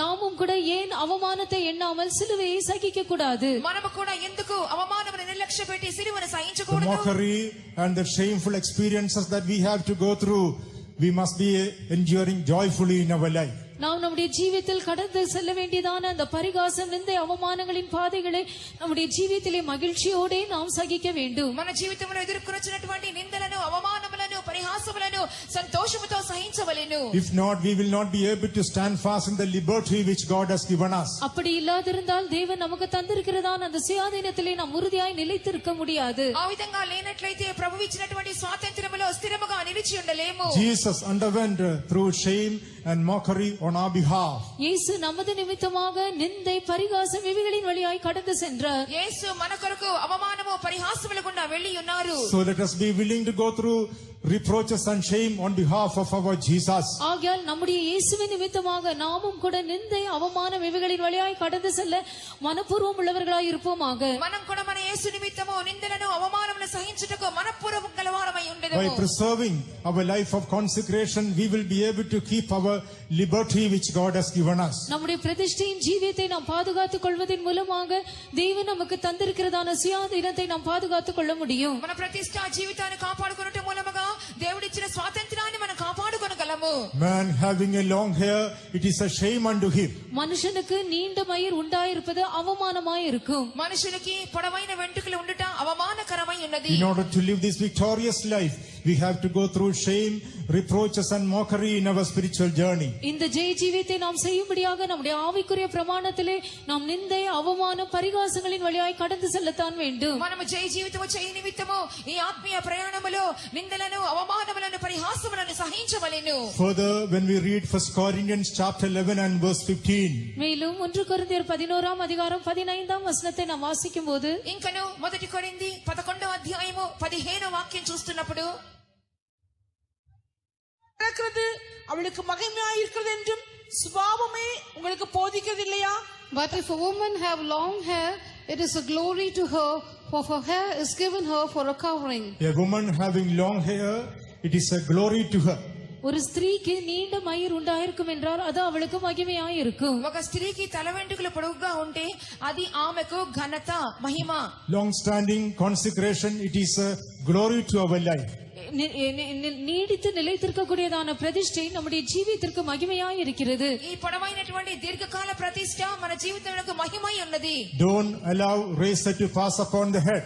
தலையின் மேல் சபரகன் கத்தி படுவதற்கு இடம் கொடாதிருங்கள். తల మీద మంగళ కత్తి వ్రాడానికి చోటివ్వవద్దు. Long standing consecration is bringing glory of God upon our life. நீடித்து நிலைத்திருக்கும் பிரதிஷ்டை நம்முடைய ஜீவியத்திலே தேவனுடைய மகிமையை கொண்டு வருகிறது. దీర్ఘకాలముగా ఉండే ప్రతిష్ట మన జీవితానికి మహిమను, ఘనతను తీసుకుని వచ్చును. If we are to stand in the liberty which God has given us, தேவன் நமக்கு தந்திருக்கும் சுயாதீனத்திலே நாம் நிலைத்திருக்க வேண்டும் என்றால், దేవుడిచ్చిన స్వాతంత్ర్యములో నిలిచి ఉండవలెనంటే we must be willing to live for the life of consecration. இந்த பிரதிஷ்டையின் ஜீவியத்திற்காக நாம் ஜீவிக்கும்படியாக நாம் மனமுள்ளவர்களாய் இருக்க வேண்டும். ఈ ప్రతిష్ట జీవితం కొరకు నిలిచినుటకు మనస్సు గలవారమై ఉండవలెను. Praise be to God. கர்த்தருக்கு ஸ்தோத்திரம். దేవునికి స్తోత్రములు. How do we receive this glory?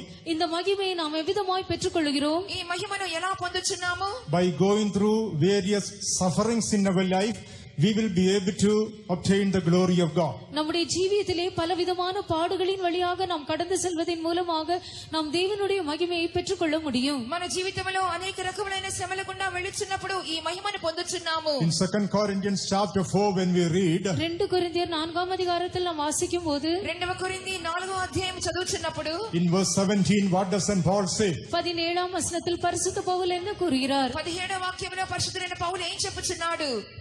மேலும் காணப்படுவதை அல்ல காணப்படாதவரை நோக்கி இருக்கிற நமக்கு அதி சீக்கிரத்தில் நீங்கும் லேசான நம்முடைய உபத்திரவம் மிகவும் அதிகமான நித்திய கன மகிமையை உண்டாக்குகிறது. For a light affliction which is but for a moment worketh for us a far more exceeding and eternal weight of glory. When we go through various afflictions, we shouldn't think of trimming the hair. பலவிதமான உபத்திரவங்கள் சிறுமையின் வழியினூடாக நாம் செல்லும் போது நம்முடைய மயிரை முடியை வெட்டுவதை குறித்து நாம் நினைக்கவே கூடாது. పలు రకములైనటువంటి ఉపద్రవముల గుండా వెళుచున్నప్పుడు వెంట్రుకలు కత్తిరించి వేసుకుందామని చెప్పి ఎన్నడూ తలంచకూడదు. The woman having long hair, it is given as a glory. ஒரு ஸ்திரீக்கு நீண்ட மயிர் மகிமையாக கொடுக்கப்பட்டிருக்கிறது. ఒక స్త్రీకి పొడవైన తల వెంట్రుకలు అతని ఆమెకు మహిమగా ఇవ్వబడెను. Collectively this woman speaks about the church of God. மொத்தமாக நாம் சொல்லும்போது இந்த ஸ்திரீ தேவனுடைய சபையை குறிக்கிறாள். మొత్తముగా చెప్పినప్పుడు స్త్రీ అని చెప్పినప్పుడు సంఘమై ఉన్నది. We are able to see this woman in the book of Revelation chapter 12 and verse 1. வெளிப்படுத்தல் 12ஆம் அதிகாரம் 1ஆம் வசனத்திலே இந்த ஸ்திரீயை குறித்து நாம் பார்க்கிறோம். ఈ స్త్రీని గురించి ప్రకటన 12వ అధ్యాయం మొదటి వాక్యంలో చూస్తున్నాము. A woman clothed with the sun, ஒரு ஸ்திரீ சூரியனை அணிந்திருந்தாள். ఒక స్త్రీ సూర్యుని ధరించుకొనెను. standing upon the moon, அவள் சந்திரனின் மேல் நின்றாள். చంద్రుని మీద నిలవబడెను. having the crown of 12 stars. தன் சிரத்தின் மேல் 12 நட்சத்திரங்கள் உள்ள கிரீடத்தை தரித்திருந்தாள். 12 నక్షత్రముల కిరీటము శిరస్సు మీద ఉండెను. Speaks about the spirit baptized apostolic church. இது பரிசுத்தாவின் அபிஷேகம் பெற்றதான அப்போஸ்தல சபையை குறிக்கிறது. ఇది పరిశుద్ధాత్మ పొందుకున్నటువంటి అపోస్తల సంఘమును చూపిస్తున్నది. Yes, we are privileged to be having the fellowship of this church in our life. ஆம், நம்முடைய ஜீவியத்திலே இந்த சபையின் ஐக்கியத்தை நம்முடைய உடையவர்களாய் இருப்பதற்குரியதான ஸ்லாக்கியத்தை நாம் பெற்றிருக்கிறோம். అవును, మన జీవితంలో ఇటువంటి సంఘముతో నుండి ఐక్యత పొందే ధన్యతను పొందుకొని ఉన్నాం. By being baptized in the Holy Spirit, பரிசுத்தாவினால் நாம் அபிஷேகம் பண்ணப்படுவதன் மூலமாக, పరిశుద్ధాత్మ అభిషేకం పొందుట మూలముగా, by accepting the apostolic doctrines and teachings, அப்போஸ்தல உபதேசங்களையும் போதகங்களையும் நாம் ஏற்றுக்கொள்வதன் மூலமாக, అపోస్తల బోధలు ఉపదేశములను అంగీకరించుట మూలముగా we became a part and parcel of this woman. நாம் இந்த ஸ்திரீயின் பங்கும் பாத்திரமுமாக மாறுகிறோம். మనం ఈ స్త్రీలో పాలి భాగస్థులమై ఉన్నాం. We should not think of breaking our consecrations when we go through various afflictions and sufferings. பலவிதமான பாடுகள் உபத்திரவங்களின் வழியாய் நாம் கடந்து செல்லும் போது நம்முடைய பிரதிஷ்டையை முறித்து போடுவதை குறித்து நாம் நினைக்கவே கூடாது. పలు రకములైన శ్రమలు ఉపద్రవములు గుండా వెళుచున్నప్పుడు ప్రతిష్టను బద్దలు చేసుకుందామనే మనసు మనకు రాకూడదు. Woman having long hair, it is a glory to her. ஒரு ஸ்திரீக்கு நீள முடி உண்டாயிருப்பது அவளுக்கு மகிமையாய் இருக்கிறது. ఒక స్త్రీకి పొడవైన వెంట్రుకలు ఆమెకు మహిమకరమై ఉన్నవి. By going through various sufferings because of the life of consecration, we obtain the eternal weight of glory. பிரதிஷ்டையின் ஜீவியத்தின் நிமித்தமாக பலவிதமான பாடுகளின் வழியாய் நாம் கடந்து செல்வதன் மூலமாக நாம் நித்திய கன மகிமையை பெற்றுக் கொள்கிறோம். ప్రతిష్టా జీవితము కొరకు మన శ్రమలను సహించినప్పుడు నిత్యమైన మహిమ భారమును పొందుచున్నాము. When we compare our affliction with the eternal glory which is going to be revealed, வெளிப்பட போகிறதான அந்த நித்திய மகிமையோடு கூட நம்முடைய கஷ்டங்கள் பாடுகளை நாம் ஒப்பிட்டு பார்க்கும்போது, రాబోచున్నటువంటి నిత్య మహిమతో కూడా మన కష్టములను పోల్చుకుంటున్నప్పుడు, St. Paul says this is a light affliction but for a moment. இது அதிசீக்கிரத்தில் நீங்கும் லேசான உபத்திரவம் என்று பரிசுத்த பவுல் கூறுகிறார். పరిశుద్ధుడైన పౌలు చెప్పుచున్నాడు, ఈ శ్రమలన్నీ కూడా క్షణం మాత్రమును చులకని శ్రమ అంటున్నాడు. All our sufferings are put together which we go through the whole lifetime upon this earth. நாம் இந்த பூமியில் ஜீவிக்கிறதான நம்முடைய ஜீவிய நாட்கள் முழுவதுமாக நாம் கடந்து செல்கிறதான எல்லா பாடுகளையும் நாம் மொத்தமாக சேர்த்து பார்த்தால், ఈ భూమి మీద మనం జీవించినటువంటి జీవితకాలం అంతట్లో కూడా పడిన శ్రమలన్నిటినీ, And when we compare these sufferings with the glory that is going to be revealed, இந்த பாடுகளை எல்லாம் இனி வெளிப்பட போகும் அந்த மகிமையோடு நாம் ஒப்பிட்டு பார்ப்போம் என்றால், ఈ శ్రమలను రాబో మహిమతో పోల్చుకుంటున్నప్పుడు, St. Paul says this is a light affliction but for a moment. இது அதிசீக்கிரத்தில் நீங்கும் லேசான உபத்திரவம் என்று பரிசுத்த பவுல் கூறுகிறார். క్షణమాత్రముండు చులకని శ్రమ అని పౌలు చెప్పుచూ ఉన్నాడు. That is why, beloved ones, we should not break our consecrations when we go through various sufferings in our life. ஆகையால் தான் பிரியமானவர்களே, நம்முடைய ஜீவியத்தில் பலவிதமான பாடுகளின் வழியாக நாம் கடந்து செல்லும் போது நம்முடைய பிரதிஷ்டையை நாம் முறித்து போடக்கூடாது. కావున అనేక శ్రమల గుండా మనం వెళ్ళుచున్నప్పుడు మన ప్రతిష్టను బద్దలు చేసుకొనకూడదు. In order to live a victorious life, ஒரு ஜெய ஜீவியம் செய்யும்படியாக, ఒక జయ జీవితాన్ని చేయుటకు, in order to go through the sufferings which we have been, God has ordained for us. தேவன் நமக்கென்று நியமித்திருக்கிறதான அந்த பாடுகளின் வழியாக கடந்து செல்லும்படியாக, దేవుడు మనకు నియమించిన శ్రమల గుండా వెళ్ళుటకు, We need to be faithful in the life of consecration which God has revealed unto us. தேவன் நமக்கு வெளிப்படுத்தி இருக்கிறதான இந்த பிரதிஷ்டையின் ஜீவியத்திலே நாம் உண்மையுள்ளவர்களாய் இருக்க வேண்டும். దేవుడు మనకు బయలుపరిచినటువంటి ప్రతిష్ఠా జీవితం విషయంలో నమ్మకస్తులమై ఉండవలెను. Again, we read here in 1 Corinthians 11:15. 1 கொரிந்தியர் 11ஆம் அதிகாரம் 15ஆம் வசனத்தில் நாம் மறுபடியுமாக வாசிக்கிறோம். మొదటి కొరింథీ 11వ అధ్యాయము 15వ వాక్యములో మరలా Long చదువుతున్నాం. hair is given to the woman as a covering. இந்த நீண்ட மயிரானது ஸ்திரீக்கு ஒரு மூடுதலாக கொடுக்கப்பட்டுள்ளது. ఆ స్త్రీకి పొడవైన తల వెంట్రుకలు పైట చెంగుగా కప్పుకొనుటకు ఇవ్వబడెను. It is written in English as a covering. ஆங்கிலத்திலே அது ஒரு மூடக்கூடியதான ஒன்று, மூடுதல் என்று சொல்லப்பட்டுள்ளது. ఆంగ్లంలో కప్పుగా ఇవ్వబడని చెప్పి వ్రాయబడుచున్నది. Covering means a protection. மூடுதல் என்றால் அது ஒரு பாதுகாப்பாகும். కప్పుకొనుట అనగా ఒక సంరక్షణ. Covering means a safety. மூடுதல் என்றால் அது நமக்கு பத்திரமாய் நாம் காக்கப்படக்கூடிய ஒன்றாகும். కప్పుకొనుట అని చెప్పినప్పుడు కాపాడబడుట. Yes, the life of consecration is given as our safety. ஆம், பிரதிஷ்டையின் ஜீவியம் நாம் பத்திரமாய் பாதுகாக்கப்படுவதற்காக நமக்கு கொடுக்கப்பட்டுள்ளது. ప్రతిష్ఠా జీవితము మన భద్రంగా సంరక్షించబడుటకు మనకు అనుగ్రహించబడి By ఉన్నది. this life of consecration, we are not exposed to this world. இந்த பிரதிஷ்டையின் ஜீவியத்தின் மூலமாக நாம் இந்த உலகத்திற்கு வெளிப்படுத்தப்படுவதில்லை. ఈ ప్రతిష్ఠా జీవితం మూలంగా మన లోకమునకు కనబడుట లేదు. Being protected from all kinds of worldliness and vanity and temporal pleasures, we are covered under the truth of consecration. எல்லா விதமான லௌகீகம், அனித்தியமான இன்ப சந்தோஷங்கள், மாயை போன்றதான எல்லா விதமான காரியங்களில் இருந்தும் இந்த பிரதிஷ்டையின் சத்தியத்தின் கீழ் நாம் பத்திரமாக பாதுகாக்கப்பட்டிருக்கிறோம். అనేక రకములైనటువంటి లౌకికము, లోక సంతోషములు, తాత్కాలికమైన సంతోషములు, వ్యర్థత నుండి మనం తప్పించుకునే నిమిత్తము ప్రతిష్ఠ అనే సత్యము కింద కాపాడబడుచున్నాం. We are well protected by the truth of consecration. பிரதிஷ்டை என்கிறதான அந்த சத்தியத்தின் மூலமாக நாம் மிகவும் பத்திரமாக பாதுகாக்கப்பட்டுள்ளோம். ప్రతిష్ఠ సత్యము కింద మనం భద్రముగా కాపాడబడుచున్నాము. That is why razor shouldn't pass upon the head.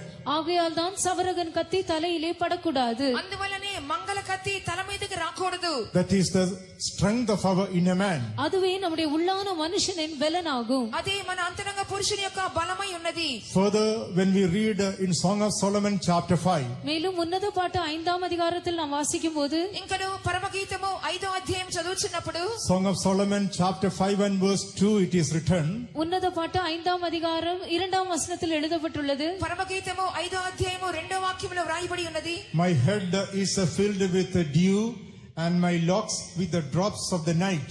என் தலை பனியினாலும் என் தலைமயிர் இரவில் பெய்யும் தூறலினாலும் நினைந்திருக்கிறது. నా తల మంచుకు తడిసినది, నా వెంట్రుకలు రాత్రి కురియు చినుకులకు తడిసినవి. My head is filled with dew. என் தலை பனியினால் நினைந்திருக்கிறது. నా తల మంచుకు తడిసినది. Head speaks about the Lord and Savior Jesus Christ, who is the head of the church. தலை என்பது சபையின் தலையா இருக்கிறதான நம்முடைய கர்த்தரும் ரட்சகருமா இருக்கிற இயேசு கிறிஸ்துவை குறிக்கிறது. తల అని చెప్పినప్పుడు సంఘమునకు శిరస్సైనటువంటి ప్రభువైన యేసుక్రీస్తును చూపించుచున్నది. Dew speaks about the doctrines and teachings which God gives us.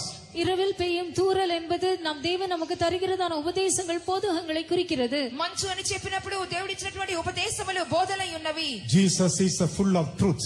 இயேசு முழுவதுமாக சத்தியத்தினால் நிரம்பி இருக்கிறார். యేసుక్రీస్తు సంపూర్ణమైన సత్యము గలవాడై He is ఉండెను. full of doctrines and teachings. அவர் முழுவதுமாக உபதேசங்கள், போதகங்களினால் நிரம்பி இருக்கிறார். పూర్ణముగా ఉపదేశములతో బోధనతో నిండిన వాడై ఉండెను. As we obey His truth, we are able to experience Him in our life. அவருடைய சத்தியத்திற்கு நாம் கீழ்ப்படியும் போது அவரை நம்முடைய ஜீவியத்தில் நாம் அனுபவிக்க முடிகிறது. ఆయన సత్యములకు లోబడినప్పుడు ఆయననే మన జీవితంలో అనుభవించగలము. That is why Jesus said, I am the way, the truth and the life.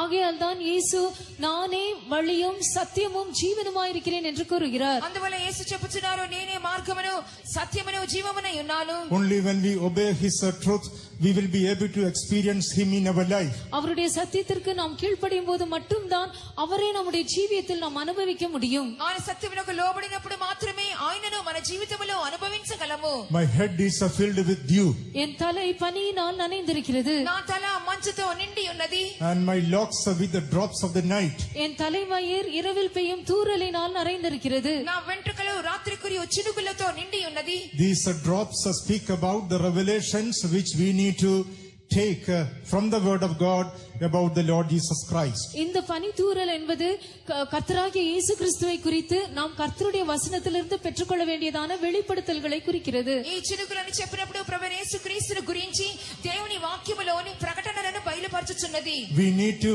receive revelation from the word of God. கர்த்தருடைய வசனத்திலிருந்து நாம் வெளிப்படுத்தல்களை பெற்றுக்கொள்ள வேண்டும். దేవుని యొక్క వాక్యములో నుండి ప్రకటనలను పొందవలెను. Fundamental doctrines are not enough to prepare our life to meet our Jesus when He comes.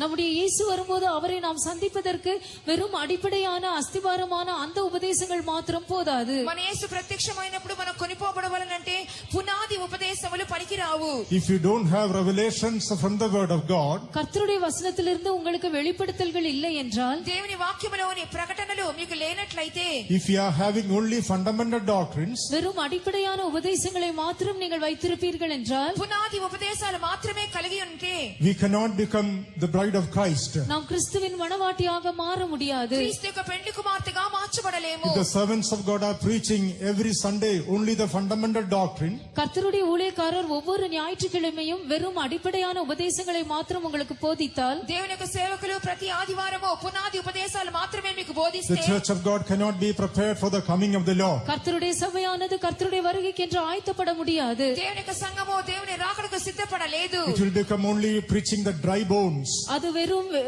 உலர்ந்த எலும்புகளை பிரசங்கிப்பது போல்தான் இருக்கும். ఎండిపోయిన ఎముకలను ప్రసంగిస్తున్నట్లుగా ఉండును. Doctrines and teachings must be mixed with a revelation from the word of God. உபதேசங்களும் போதகங்களும் கர்த்தருடைய வசனத்திலிருந்து நாம் பெற்றுக்கொள்கிற வெளிப்படுத்தல்களோடு கூட கலந்திருக்க வேண்டும். ఉపదేశములు బోధలు దేవుడిచ్చినటువంటి ప్రకటనలతో కలిపి ఉండవలెను. That is why we need to get a revelation from the word of God. ஆகையால் தான் கர்த்தருடைய வசனத்திலிருந்து நாம் வெளிப்படுத்தல்களை பெற்றுக்கொள்ள வேண்டும். కాబట్టి దేవుని వాక్యము నుండి ప్రకటనలు పొందవలెను. These drops speak about the revelation which God is giving us. இந்த தூறல்கள் என்பது தேவன் நமக்கு தருகிற வெளிப்படுத்தல்களை குறிக்கின்றன. ఈ చినుకులు అని చెప్పినప్పుడు దేవుని వాక్య ప్రకటనలు బయలుపరుస్తున్నది. These drops are coming in the night.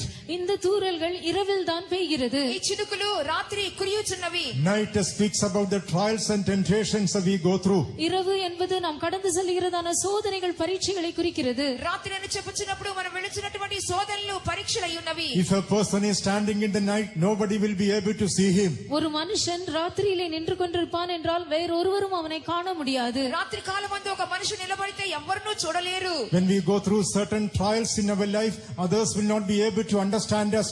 They are not able to see us. நம்முடைய ஜீவியத்திலே சில விதமான பரீட்சைகளின் வழியாக நாம் கடந்து செல்லும் போது மற்றவர்கள் நம்மை விளங்கிக் கொள்ள முடியாது, அவர்களால் நம்மை காண முடியாது. మన జీవితంలో కొన్ని పరీక్షలు గుండా వెళుచున్నప్పుడు ఏ ఇతర మనుషులు మనల్ని చూడలేరు, మనల్ని అర్థం చేసుకోలేరు. That is the night of our spiritual life. அதுவே நம்முடைய ஆவிக்குரிய ஜீவியத்தின் ராத்திரி ஆகும். అది మన ఆత్మీయ జీవితంలోని రాత్రిగా కనబడుచున్నది. Dear child of God, you could be going through some kind of trial or night in your spiritual life right now. அருமையான தேவனுடைய பிள்ளையே, உன்னுடைய ஆவிக்குரிய ஜீவியத்தில் ஒருவேளை இப்போதுதானே நீ ஏதோ ஒரு விதமான பரீட்சையின் வழியாவோ இரவின் வழியாவோ கடந்து சென்று கொண்டிருக்கலாம். ప్రియమైన దేవుని బిడ్డలారా, ఈ సమయమంతా మీరు అనేక రకములైన శోధనల గుండా ఒకవేళ రాత్రి సమయంలో వెళుచుండవచ్చును. Others are not able to see you. Others are not able to understand you. மற்றவர்கள் உன்னை காண முடிகிறதில்லை, மற்றவர்கள் உன்னை புரிந்து கொள்ளவும் முடிவதில்லை. ఇతరులు నిన్ను చూడలేకపోవచ్చున్నారు, నిన్ను అర్థం చేసుకునలేకపోవచ్చున్నారు. You are going through a trial. You are misunderstood by others. நீ ஒரு பரீட்சையின் வழியாக கடந்து சென்று கொண்டிருக்கிறாய், ஆனால் மற்றவர்களாக பிள்ளையாக விளங்கிக் கொள்ளப்படுகிறாய். ఇతరులు నువ్వు పరీక్ష గుండా వెళుచున్నావు, ఇతరులు నిన్ను అపార్థం చేసుకుంటున్నారు. Remember, this is a night which God has ordained for you. ஆனாலும் கூட இதுவே தேவன் உனக்கென்று நியமித்திருக்கிறதான ராத்திரி ஆகும். ఆయనను దేవుడు నీ కొరకు నియమించిన రాత్రి అని జ్ఞాపకం చేసుకొను. Don't think that nobody is loving me, nobody is caring for me. ஒருவரும் என்னை நேசிப்பதில்லை, ஒருவரும் எனக்காக கவலைப்படுவதில்லை என்று நீ யோசிக்காதே. ఎవరు నన్ను ప్రేమించడం లేదు, నా గురించి చింతించడం లేదని చెప్పి అనుకునవద్దు. Don't try to trim your hairs or break your consecration at that time. அந்த சமயத்திலே உன்னுடைய முடியை நீ வெட்டவோ அல்லது உன்னுடைய பிரதிஷ்டையை முறித்து போடவோ நீ நினைக்காதே. అటువంటి సమయంలో నీ వెంట్రుకలు కత్తిరించుకోవటమో నీ ప్రతిష్టను బద్దలు చేసుకోవటమో చేయవద్దు. That is the time drops are coming from above. அந்த சமயத்தில் தான் மேலே இருந்து தூறல்கள் வருகின்றன. ఆ సమయంలోనే పైనుండి చినుకులు కురియుచున్నవి. If you are faithful in the times of trials and temptations, உன்னுடைய சோதனை பரீட்சைகளின் சமயங்களிலே நீ உண்மையுள்ளவனாய் இருப்பாய் என்றால், నీ శోధన పరీక్ష సమయంలో నువ్వు నమ్మకస్తుడుగా if you are ఉన్నట్లయితే, faithful in the consecration when others are misunderstanding you, மற்றவர்கள் உன்னை தவறாக விளங்கிக் கொள்ளும்போது உன்னுடைய பிரதிஷ்டையிலே நீ உண்மையுள்ளவனாய் இருப்பாய் என்றால், ఇతరులు అపార్థం చేసుకుంటున్నప్పుడు ప్రతిష్టలో నమ్మకముగా ఉన్నట్లయితే, God will give you fresh revelation from the word of God for you. தேவன் உனக்காக தம்முடைய வசனத்திலிருந்து நல்ல புதியதான வெளிப்படுத்தல்களை தருவார். తన వాక్యంలో నుండి దేవుడు తాజా ప్రకటనలు నీకు అనుగ్రహించెదరు. By which you will be able to build up your inner man. இதன் மூலமாக உன்னுடைய உள்ளான மனுஷனை நீ கட்டி எழுப்ப முடியும். దీని మూలంగా అంతరంగ పురుషుని కట్టి You లేపుకొనగలవు. can stand in the liberty wherewith God has set you free. தேவன் உன்னை விடுதலை ஆக்கியிருக்கிறதான அந்த சுயாதீனத்திலே நீ நிலைத்து நிற்க முடியும். దేవుడు నిన్ను విడుదల చేసిన స్వాతంత్ర్యములో నిలిచి ఉండగలవు. You will be able to grow in the liberty which God has given you. தேவன் உனக்கு தந்திருக்கிறதான அந்த சுயாதீனத்திலே நீ வளர்ந்து செல்ல முடியும். దేవుడిచ్చిన స్వాతంత్ర్యములో నువ్వు ఎదుగగలవు. No race that you should pass upon the head. தலையின் மேல் சவரகன் கத்தி படக்கூடாது. ఎటువంటి మంగళ కత్తి నీ తల మీద వేయబడకూడదు. That was the law of liberty concerning Samson. சிம்சனை குறித்ததான சுயாதீன பிரமாணம் இதுவாகவே இருந்தது. సంసోను గురించినటువంటి స్వాతంత్ర్యమునిచ్చు As నియమము long as he had 7 locks of hairs on his head, தன்னுடைய தலையில் அவனுக்கு 7 ஜடைமுடிகள் உண்டாயிருந்த வரையிலும் తన తల మీద 7 జడలు ఉన్నంత వరకు he was so strong to face any battle and to overcome any enemy. எவ்விதமான யுத்தத்தை சந்திக்கவும் எந்த சத்ருவை மேற்கொள்ளவும் தக்கதான விதத்தில் அவன் அவ்வளவு பராக்கிரமசாலியாய் இருந்தான். ఎటువంటి యుద్ధాన్నైనా ఎటువంటి శత్రువునైనా ఎదుర్కొనే పరాక్రమశాలిగా ఉండెను. On the day his hairs were shaven off, என்றைக்கு அவனுடைய மயிர் சிரைக்கப்பட்டதோ, ఎప్పుడైతే తన తల వెంట్రుకలు కత్తిరించబడెనో, the Bible says his strength went from him. அவனுடைய பலம் அவனை விட்டு நீங்கி போனது என்று பரிசுத்த வேதம் கூறுகிறது. అతని బలము అతనిలో నుండి తొలగిపోయినని వాక్యం And he చెప్పుచున్నది. became a captive of the Philistines. அவன் பெலிஸ்தருக்கு சிறை கைதியாக மாறினான். అతని ఫిలిష్తీయులకు ఖైదీగా మార్చబడెను. He lost the liberty which God had given him. தேவன் அவனுக்கு தந்திருந்ததான சுயாதீனத்தை அவன் இழந்து போனான். దేవుడిచ్చిన స్వాతంత్రాన్ని పోగొట్టుకొనెను. Let us be living in the presence of God according to the law of liberty which God has revealed unto us. தேவன் நமக்கு வெளிப்படுத்தி இருக்கிறதான சுயாதீன பிரமாணத்தின்படியே நாம் தேவ சமூகத்தில் ஜீவிப்போமாக. దేవుడిచ్చిన స్వాతంత్ర నియమములో మన దేవునిలో మన నిలిచి ఉండెదము. Being faithful to the truth of consecration. பிரதிஷ்டையின் சத்தியத்திற்கு நாம் உண்மையுள்ளவர்களாய் இருந்து ప్రతిష్టా సత్యమునకు నమ్మకస్తులముగా ఉండి Going through all kinds of mockery and shame and reproach on behalf of the Lord. கர்த்தர் நிமித்தமாக எல்லா விதமான நிந்தைகள் அவமானங்கள் பரிகாசங்களின் வழியாய் நாம் கடந்து சென்று దేవుని నిమిత్తముగా నిందలు అవమానములు పరిహాసముల గుండా వెళ్ళి Yielding ourselves to go through all kinds of afflictions and sufferings on behalf of the truth of consecration. பிரதிஷ்டையின் சத்தியத்தை நிமித்தமாக எல்லா விதமான பாடுகள் உத்பத்திரங்களின் வழியாய் கடந்து செல்வதற்கு நம்மை நாமே ஒப்பு கொடுத்து ప్రతిష్టా సత్యము కొరకు ఎదురవుచున్నటువంటి కష్టములు శ్రమలకు సమర్పించుకొని We will be able to stand fast in the liberty which God has given us. இவ்விதமாக செய்தால் நாம் தேவன் நமக்கு தந்திருக்கிறதான அந்த சுயாதீனத்திலே நாம் உறுதியாய் நிலைத்து நிற்க முடியும். ఈ విధంగా చేసినట్లయితే ప్రభువు ఇచ్చిన స్వాతంత్ర్యం యొక్క నియమములో నిలిచి ఉండగలము. God will fill us with his revelation that we will be able to grow in him. நாம் அவருக்குள்ளே வளரும்படியாக தேவன் நம்மை தமது வெளிப்படுத்தல்களினால் நிரப்புவார். మనము ఆయనలో ఎదుగు నిమిత్తము తన ప్రకటనలతో దేవుడు నింపెదరు. In the book of Romans chapter 8 and verse 21, ரோமர் 8ஆம் அதிகாரம் 21ஆம் வசனத்தில் రోమా 8:21 వాక్యములో it is mentioned about the glorious liberty of the children of God. தேவனுடைய பிள்ளைகளுக்குரியதான மகிமையான சுயாதீனத்தை குறித்து சொல்லப்பட்டுள்ளது. దేవుని యొక్క పిల్లలు పొందబోవు మహిమగల స్వాతంత్ర్యం గురించి రాయబడింది. Romans 8:21. ரோமர் 8ஆம் அதிகாரம் 21ஆம் வசனம். రోమా 8:21 அதேனென்றால் சிருஷ்டியானது அழிவுக்குரிய அடிமைத்தனத்திலிருந்து விடுதலையாக்கப்பட்டு தேவனுடைய பிள்ளைகளுக்குரிய மகிமையான சுயாதீனத்தை பெற்றுக்கொள்ளும் என்கிற நம்பிக்கையோடு Because the creature itself also shall be delivered from the bondage of corruption into the glorious liberty of the children of God. Praise be to God. கர்த்தருக்கு ஸ்தோத்திரம். దేవునికి స్తోత్రములు. The whole creation is waiting for the glorious liberty of the children of God. சர்வ சிருஷ்டியும் தேவனுடைய பிள்ளைகளுக்குரியதான அந்த மகிமையான சுயாதீனத்திற்காக காத்து கொண்டிருக்கிறது. సర్వ సృష్టి కూడా దేవుని పిల్లలు పొందబోవు మహిమగల స్వాతంత్ర్యం కోసం ఎదురు చూస్తూ ఉన్నది. The whole creation is waiting for the glorious liberty of the sons of God. சர்வ சிருஷ்டியும் தேவனுடைய புத்திரருடைய மகிமையான சுயாதீனத்தை பெற்றுக்கொள்ளும்படியாக காத்து கொண்டிருக்கிறது. సృష్టి యావత్తు దేవుని కుమారులు పొందబోవు మహిమగల స్వాతంత్ర్యం కోసం This కనిపెట్టుచున్నవి. glorious liberty of the children of God speaks about the rapture of the perfected church. தேவனுடைய பிள்ளைகளுக்குரியதான இந்த மகிமையான சுயாதீனம் என்பது பரிசுத்தம் பூரணமாக்கப்பட்டதான சபையின் எடுத்துக்கொள்ளப்படுதலை குறிக்கிறது. దేవుని పిల్లలు పొందబోవు ఇక స్వాతంత్ర్యము మహిమగల స్వాతంత్ర్యం అనగా దేవుని యొక్క సంఘము సంపూర్ణ పరచబడేవారు This glorious liberty of the sons of God speaks about the rapture of the perfected saints, the bride of Christ. தேவனுடைய புத்திரருக்குரியதான அந்த மகிமையான சுயாதீனம் என்பது பூரணமாக்கப்பட்டதான தேவனுடைய பரிசுத்தவான்கள் மனவாட்டியின் எடுத்துக்கொள்ளப்படுதலை குறிக்கிறது. దేవుని పిల్లలు పొందబోవు మహిమగల స్వాతంత్ర్యం అనగా సంపూర్ణ పరచబడిన సంఘము పెండ్లి కుమార్తె రాకడలో ఎత్తబడుట. Yes, beloved ones, this is the hope of our hearts. ஆம் பிரியமானவர்களே, இதுவே நம்முடைய இருதயத்தின் நம்பிக்கையாயிருக்கிறது. ప్రియులారా ఇది మన హృదయపు నిరీక్షణ అయి ఉన్నది. Oh, when he shall appear, we shall be like him. அவர் வெளிப்படும்போது நாம் அவருக்கு ஒப்பாக இருப்போம். ఆయన ప్రత్యక్షమైనప్పుడు ఆయనను పోలి ఉందుము. And everyone that has this hope in him purified himself even as he is pure. அவர் மேல் இப்படிப்பட்ட நம்பிக்கை வைத்திருக்கிறவன் எவனும் அவர் சுத்தமுள்ளவராயிருக்கிறது போல தன்னையும் சுத்திகரித்துக் கொள்ளுகிறான். ఆయన మీద ఈ నిరీక్షణ పెట్టుకున్న ప్రతి ఒక్కరూ తాను పవిత్రుడైనట్టుగా మనల్ని పవిత్రులుగా చేసుకునవలెను. The glorious liberty is a fast approach. அந்த மகிமையான சுயாதீனம் சமீபித்து வருகிறது. ఆ మహిమగల స్వాతంత్ర్యం ఆసన్నమై ఉన్నది. The coming of the Lord is nigh at hand. கர்த்தருடைய வருகை மிகவும் சமீபமாயிருக்கிறது. ప్రభు రాకడ ఆసన్నమై ఉన్నది. The bride of Christ is going to be caught up. கிறிஸ்துவின் மணவாட்டி எடுத்துக்கொள்ளப்பட போகிறாள். క్రీస్తు పెండ్లి కుమార్తె కొనిపోబడును. Stand fast, therefore, in the liberty wherewith Christ has made us free. ஆகையால் கிறிஸ்து நமக்கு உண்டாக்கின அந்த சுயாதீன நிலைமையிலே உறுதியாய் நிலைத்து நில்லுங்கள். క్రీస్తు ఇచ్చినటువంటి ఆ స్వాతంత్ర్యములో స్థిరముగా నిలిచెదము. And be not entangled with the yoke of bondage again. மறுபடியுமாக அடிமைத்தனத்தின் நுகத்திற்கு உட்படாதிருங்கள். మరలా దాస్యమైన కాడి కింద చిక్కుకొనవద్దు. We have been given the liberty in our spiritual life. நம்முடைய ஆவிக்குரிய ஜீவியத்தில் நமக்கு சுயாதீனம் அளிக்கப்பட்டுள்ளது. మన ఆత్మీయ జీవితంలో స్వాతంత్ర్యం ఇవ్వబడెను. Let us not anything to captivate our life and bring us into bondage. நம்முடைய ஜீவியத்தை கைதியாக்கி சிறைப்படுத்தி நம்மை மறுபடியுமாக அடிமைத்தனத்திற்கு உட்படுத்தக்கூடியதான எந்த காரியத்தையும் நாம் செய்ய வேண்டாம். మన జీవితంలో మరలా చెరలోకి తీసుకుని పోవు దాస్యముగా చేసే ఏ కార్యానికి మనం Let us లోబడవద్దు. live by the perfect law of liberty. சுயாதீன பிரமாணமாகிய அந்த பூரண பிரமாணத்தின்படியே நாம் ஜீவிக்க வேண்டும். స్వాతంత్ర్యమునిచ్చు పూర్ణమైన నియమము ప్రకారంగా జీవిద్దాం. Let us be living a life of consecration upon this earth. இந்த பூமியிலே நாம் ஒரு பிரதிஷ்டையின் ஜீவியம் செய்வோமாக.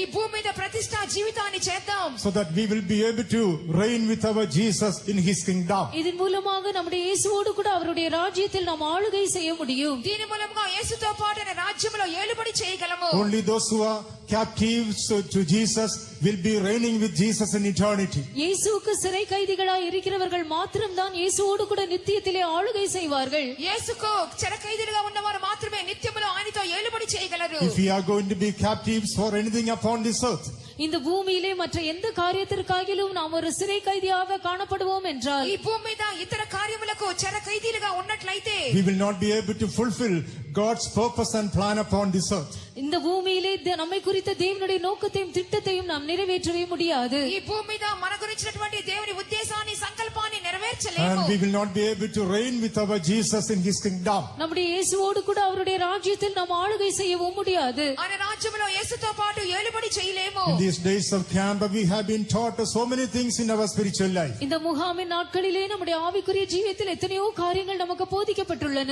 ఈ మకామునందు ఆత్మీయ జీవితంలో ఎన్నో కార్యాలు బోధించబడి ఉన్నవి. Let us be faithful to the truth which God has revealed unto us. தேவன் நமக்கு வெளிப்படுத்தி இருக்கிறதான சத்தியத்திற்கு நாம் உண்மையுள்ளவர்களாய் இருப்போமாக. దేవుడు బయలుపరిచిన సత్యములకు నమ్మకస్తులమై ఉండెదము. So that his calling upon our life will be fulfilled. இதன் மூலமாக நம்முடைய ஜீவியத்தில் அவர் நமக்கு தந்ததான அந்த அழைப்பு நிறைவேற்றப்படும். తద్వారా మన జీవితంలో దేవుడిచ్చిన పిలుపు We will నెరవేర్చబడదు. be free from all kinds of captivity in this world. இந்த உலகத்திலே எல்லா விதமான சிறை இருப்புகளில் இருந்தும் நாம் முற்றிலுமாய் விடுதலையாக்கப்பட்டவர்களாய் இருப்போம். ఈ లోకంలోని ప్రతి విధమైన చెరలో నుండి In విడిపించబడగలము. eternity we will be reigning with our Jesus on his throne. நித்தியத்திலே இயேசுவோடு கூட அவருடைய சிங்காசனத்தின் மேல் நாம் வீற்றிருந்து ஆளுகை செய்வோம். செய்வோம். నిత్యములో ఆయన సింహాసనములో ఆయనతో ఏలుబడి చేయగలము. We have come to the close of our camp. நம்முடைய முகாம் முடியக்கூடிய நேரத்திற்கு நாம் வந்திருக்கிறோம். మన మకాం యొక్క ముగింపులోకి వచ్చి ఉన్నాం. Shall we all stand up? நாம் எல்லாரும் எழுந்து நிற்போம். అందరం లేచి నిలబడదాం. We want to praise God with a grateful heart for all the blessings that He commanded upon us. நமக்கு தேவன் அருளிய எல்லா ஆசீர்வாதங்களுக்காகவும் நன்றியுள்ள இருதயத்தோடு நாம் கர்த்தரை துதிக்க விரும்புகிறோம். దేవుడిచ్చిన ఆశీర్వాదాల కోసం కృతజ్ఞతతో దేవుని స్తుతించబోచున్నాం. Let our heart be filled with a gratitude. நம்முடைய இருதயங்கள் நன்றியினால் நிரம்பட்டும். మన హృదయములో కృతజ్ఞతతో నింపబడనివ్వుడి. Let there be high praises in our mouth. தேவனை உயர்த்தும் துதிகள் நம்முடைய வாயிலே இருக்கட்டும். మన నోట దేవునికి చేయు ఉన్నతమైన God has been so merciful and faithful towards us in these days. இந்நாட்களிலே கர்த்தர் நம்ம மீது அவ்வளவு இரக்கமுள்ளவராய் நமக்கு உண்மையுள்ளவராக இருந்தார். ఎంతో కనికరముతో నమ్మకముతో దేవుడు మన పట్ల ఉండి ఉన్నారు. He visited us and blessed us in so many ways. அவர் நம்மை சந்தித்து எத்தனையோ விதங்களிலே நம்மை ஆசீர்வதித்தார். మనం దర్శించి ఎన్నో ఆశీర్వాదాలు మనకు ఇచ్చి ఉన్నారు. Heart filled with a gratitude, shall we all praise God? நன்றி நிறைந்த இருதயங்களோடு கூட நாம் எல்லாரும் கர்த்தரை ஸ்தோத்திரம் பண்ணுவோம். కృతజ్ఞత హృదయముతో అందరము చేరి దేవుని స్తోత్రం చేయుదాము. Open your mouth and praise உங்கள் God. வாயை திறந்து கர்த்தரை ஸ்தோத்திரியுங்கள். నోరు తెరిచి స్తోత్రం చేయండి. Give glory to God and praise God. தேவனுக்கு மகிமை செலுத்தி அவரை துதியுங்கள். దేవుని మహిమపరిచి స్తోత్రం Because He is చేయండి. worthy of all glory and honor. Praise God. Our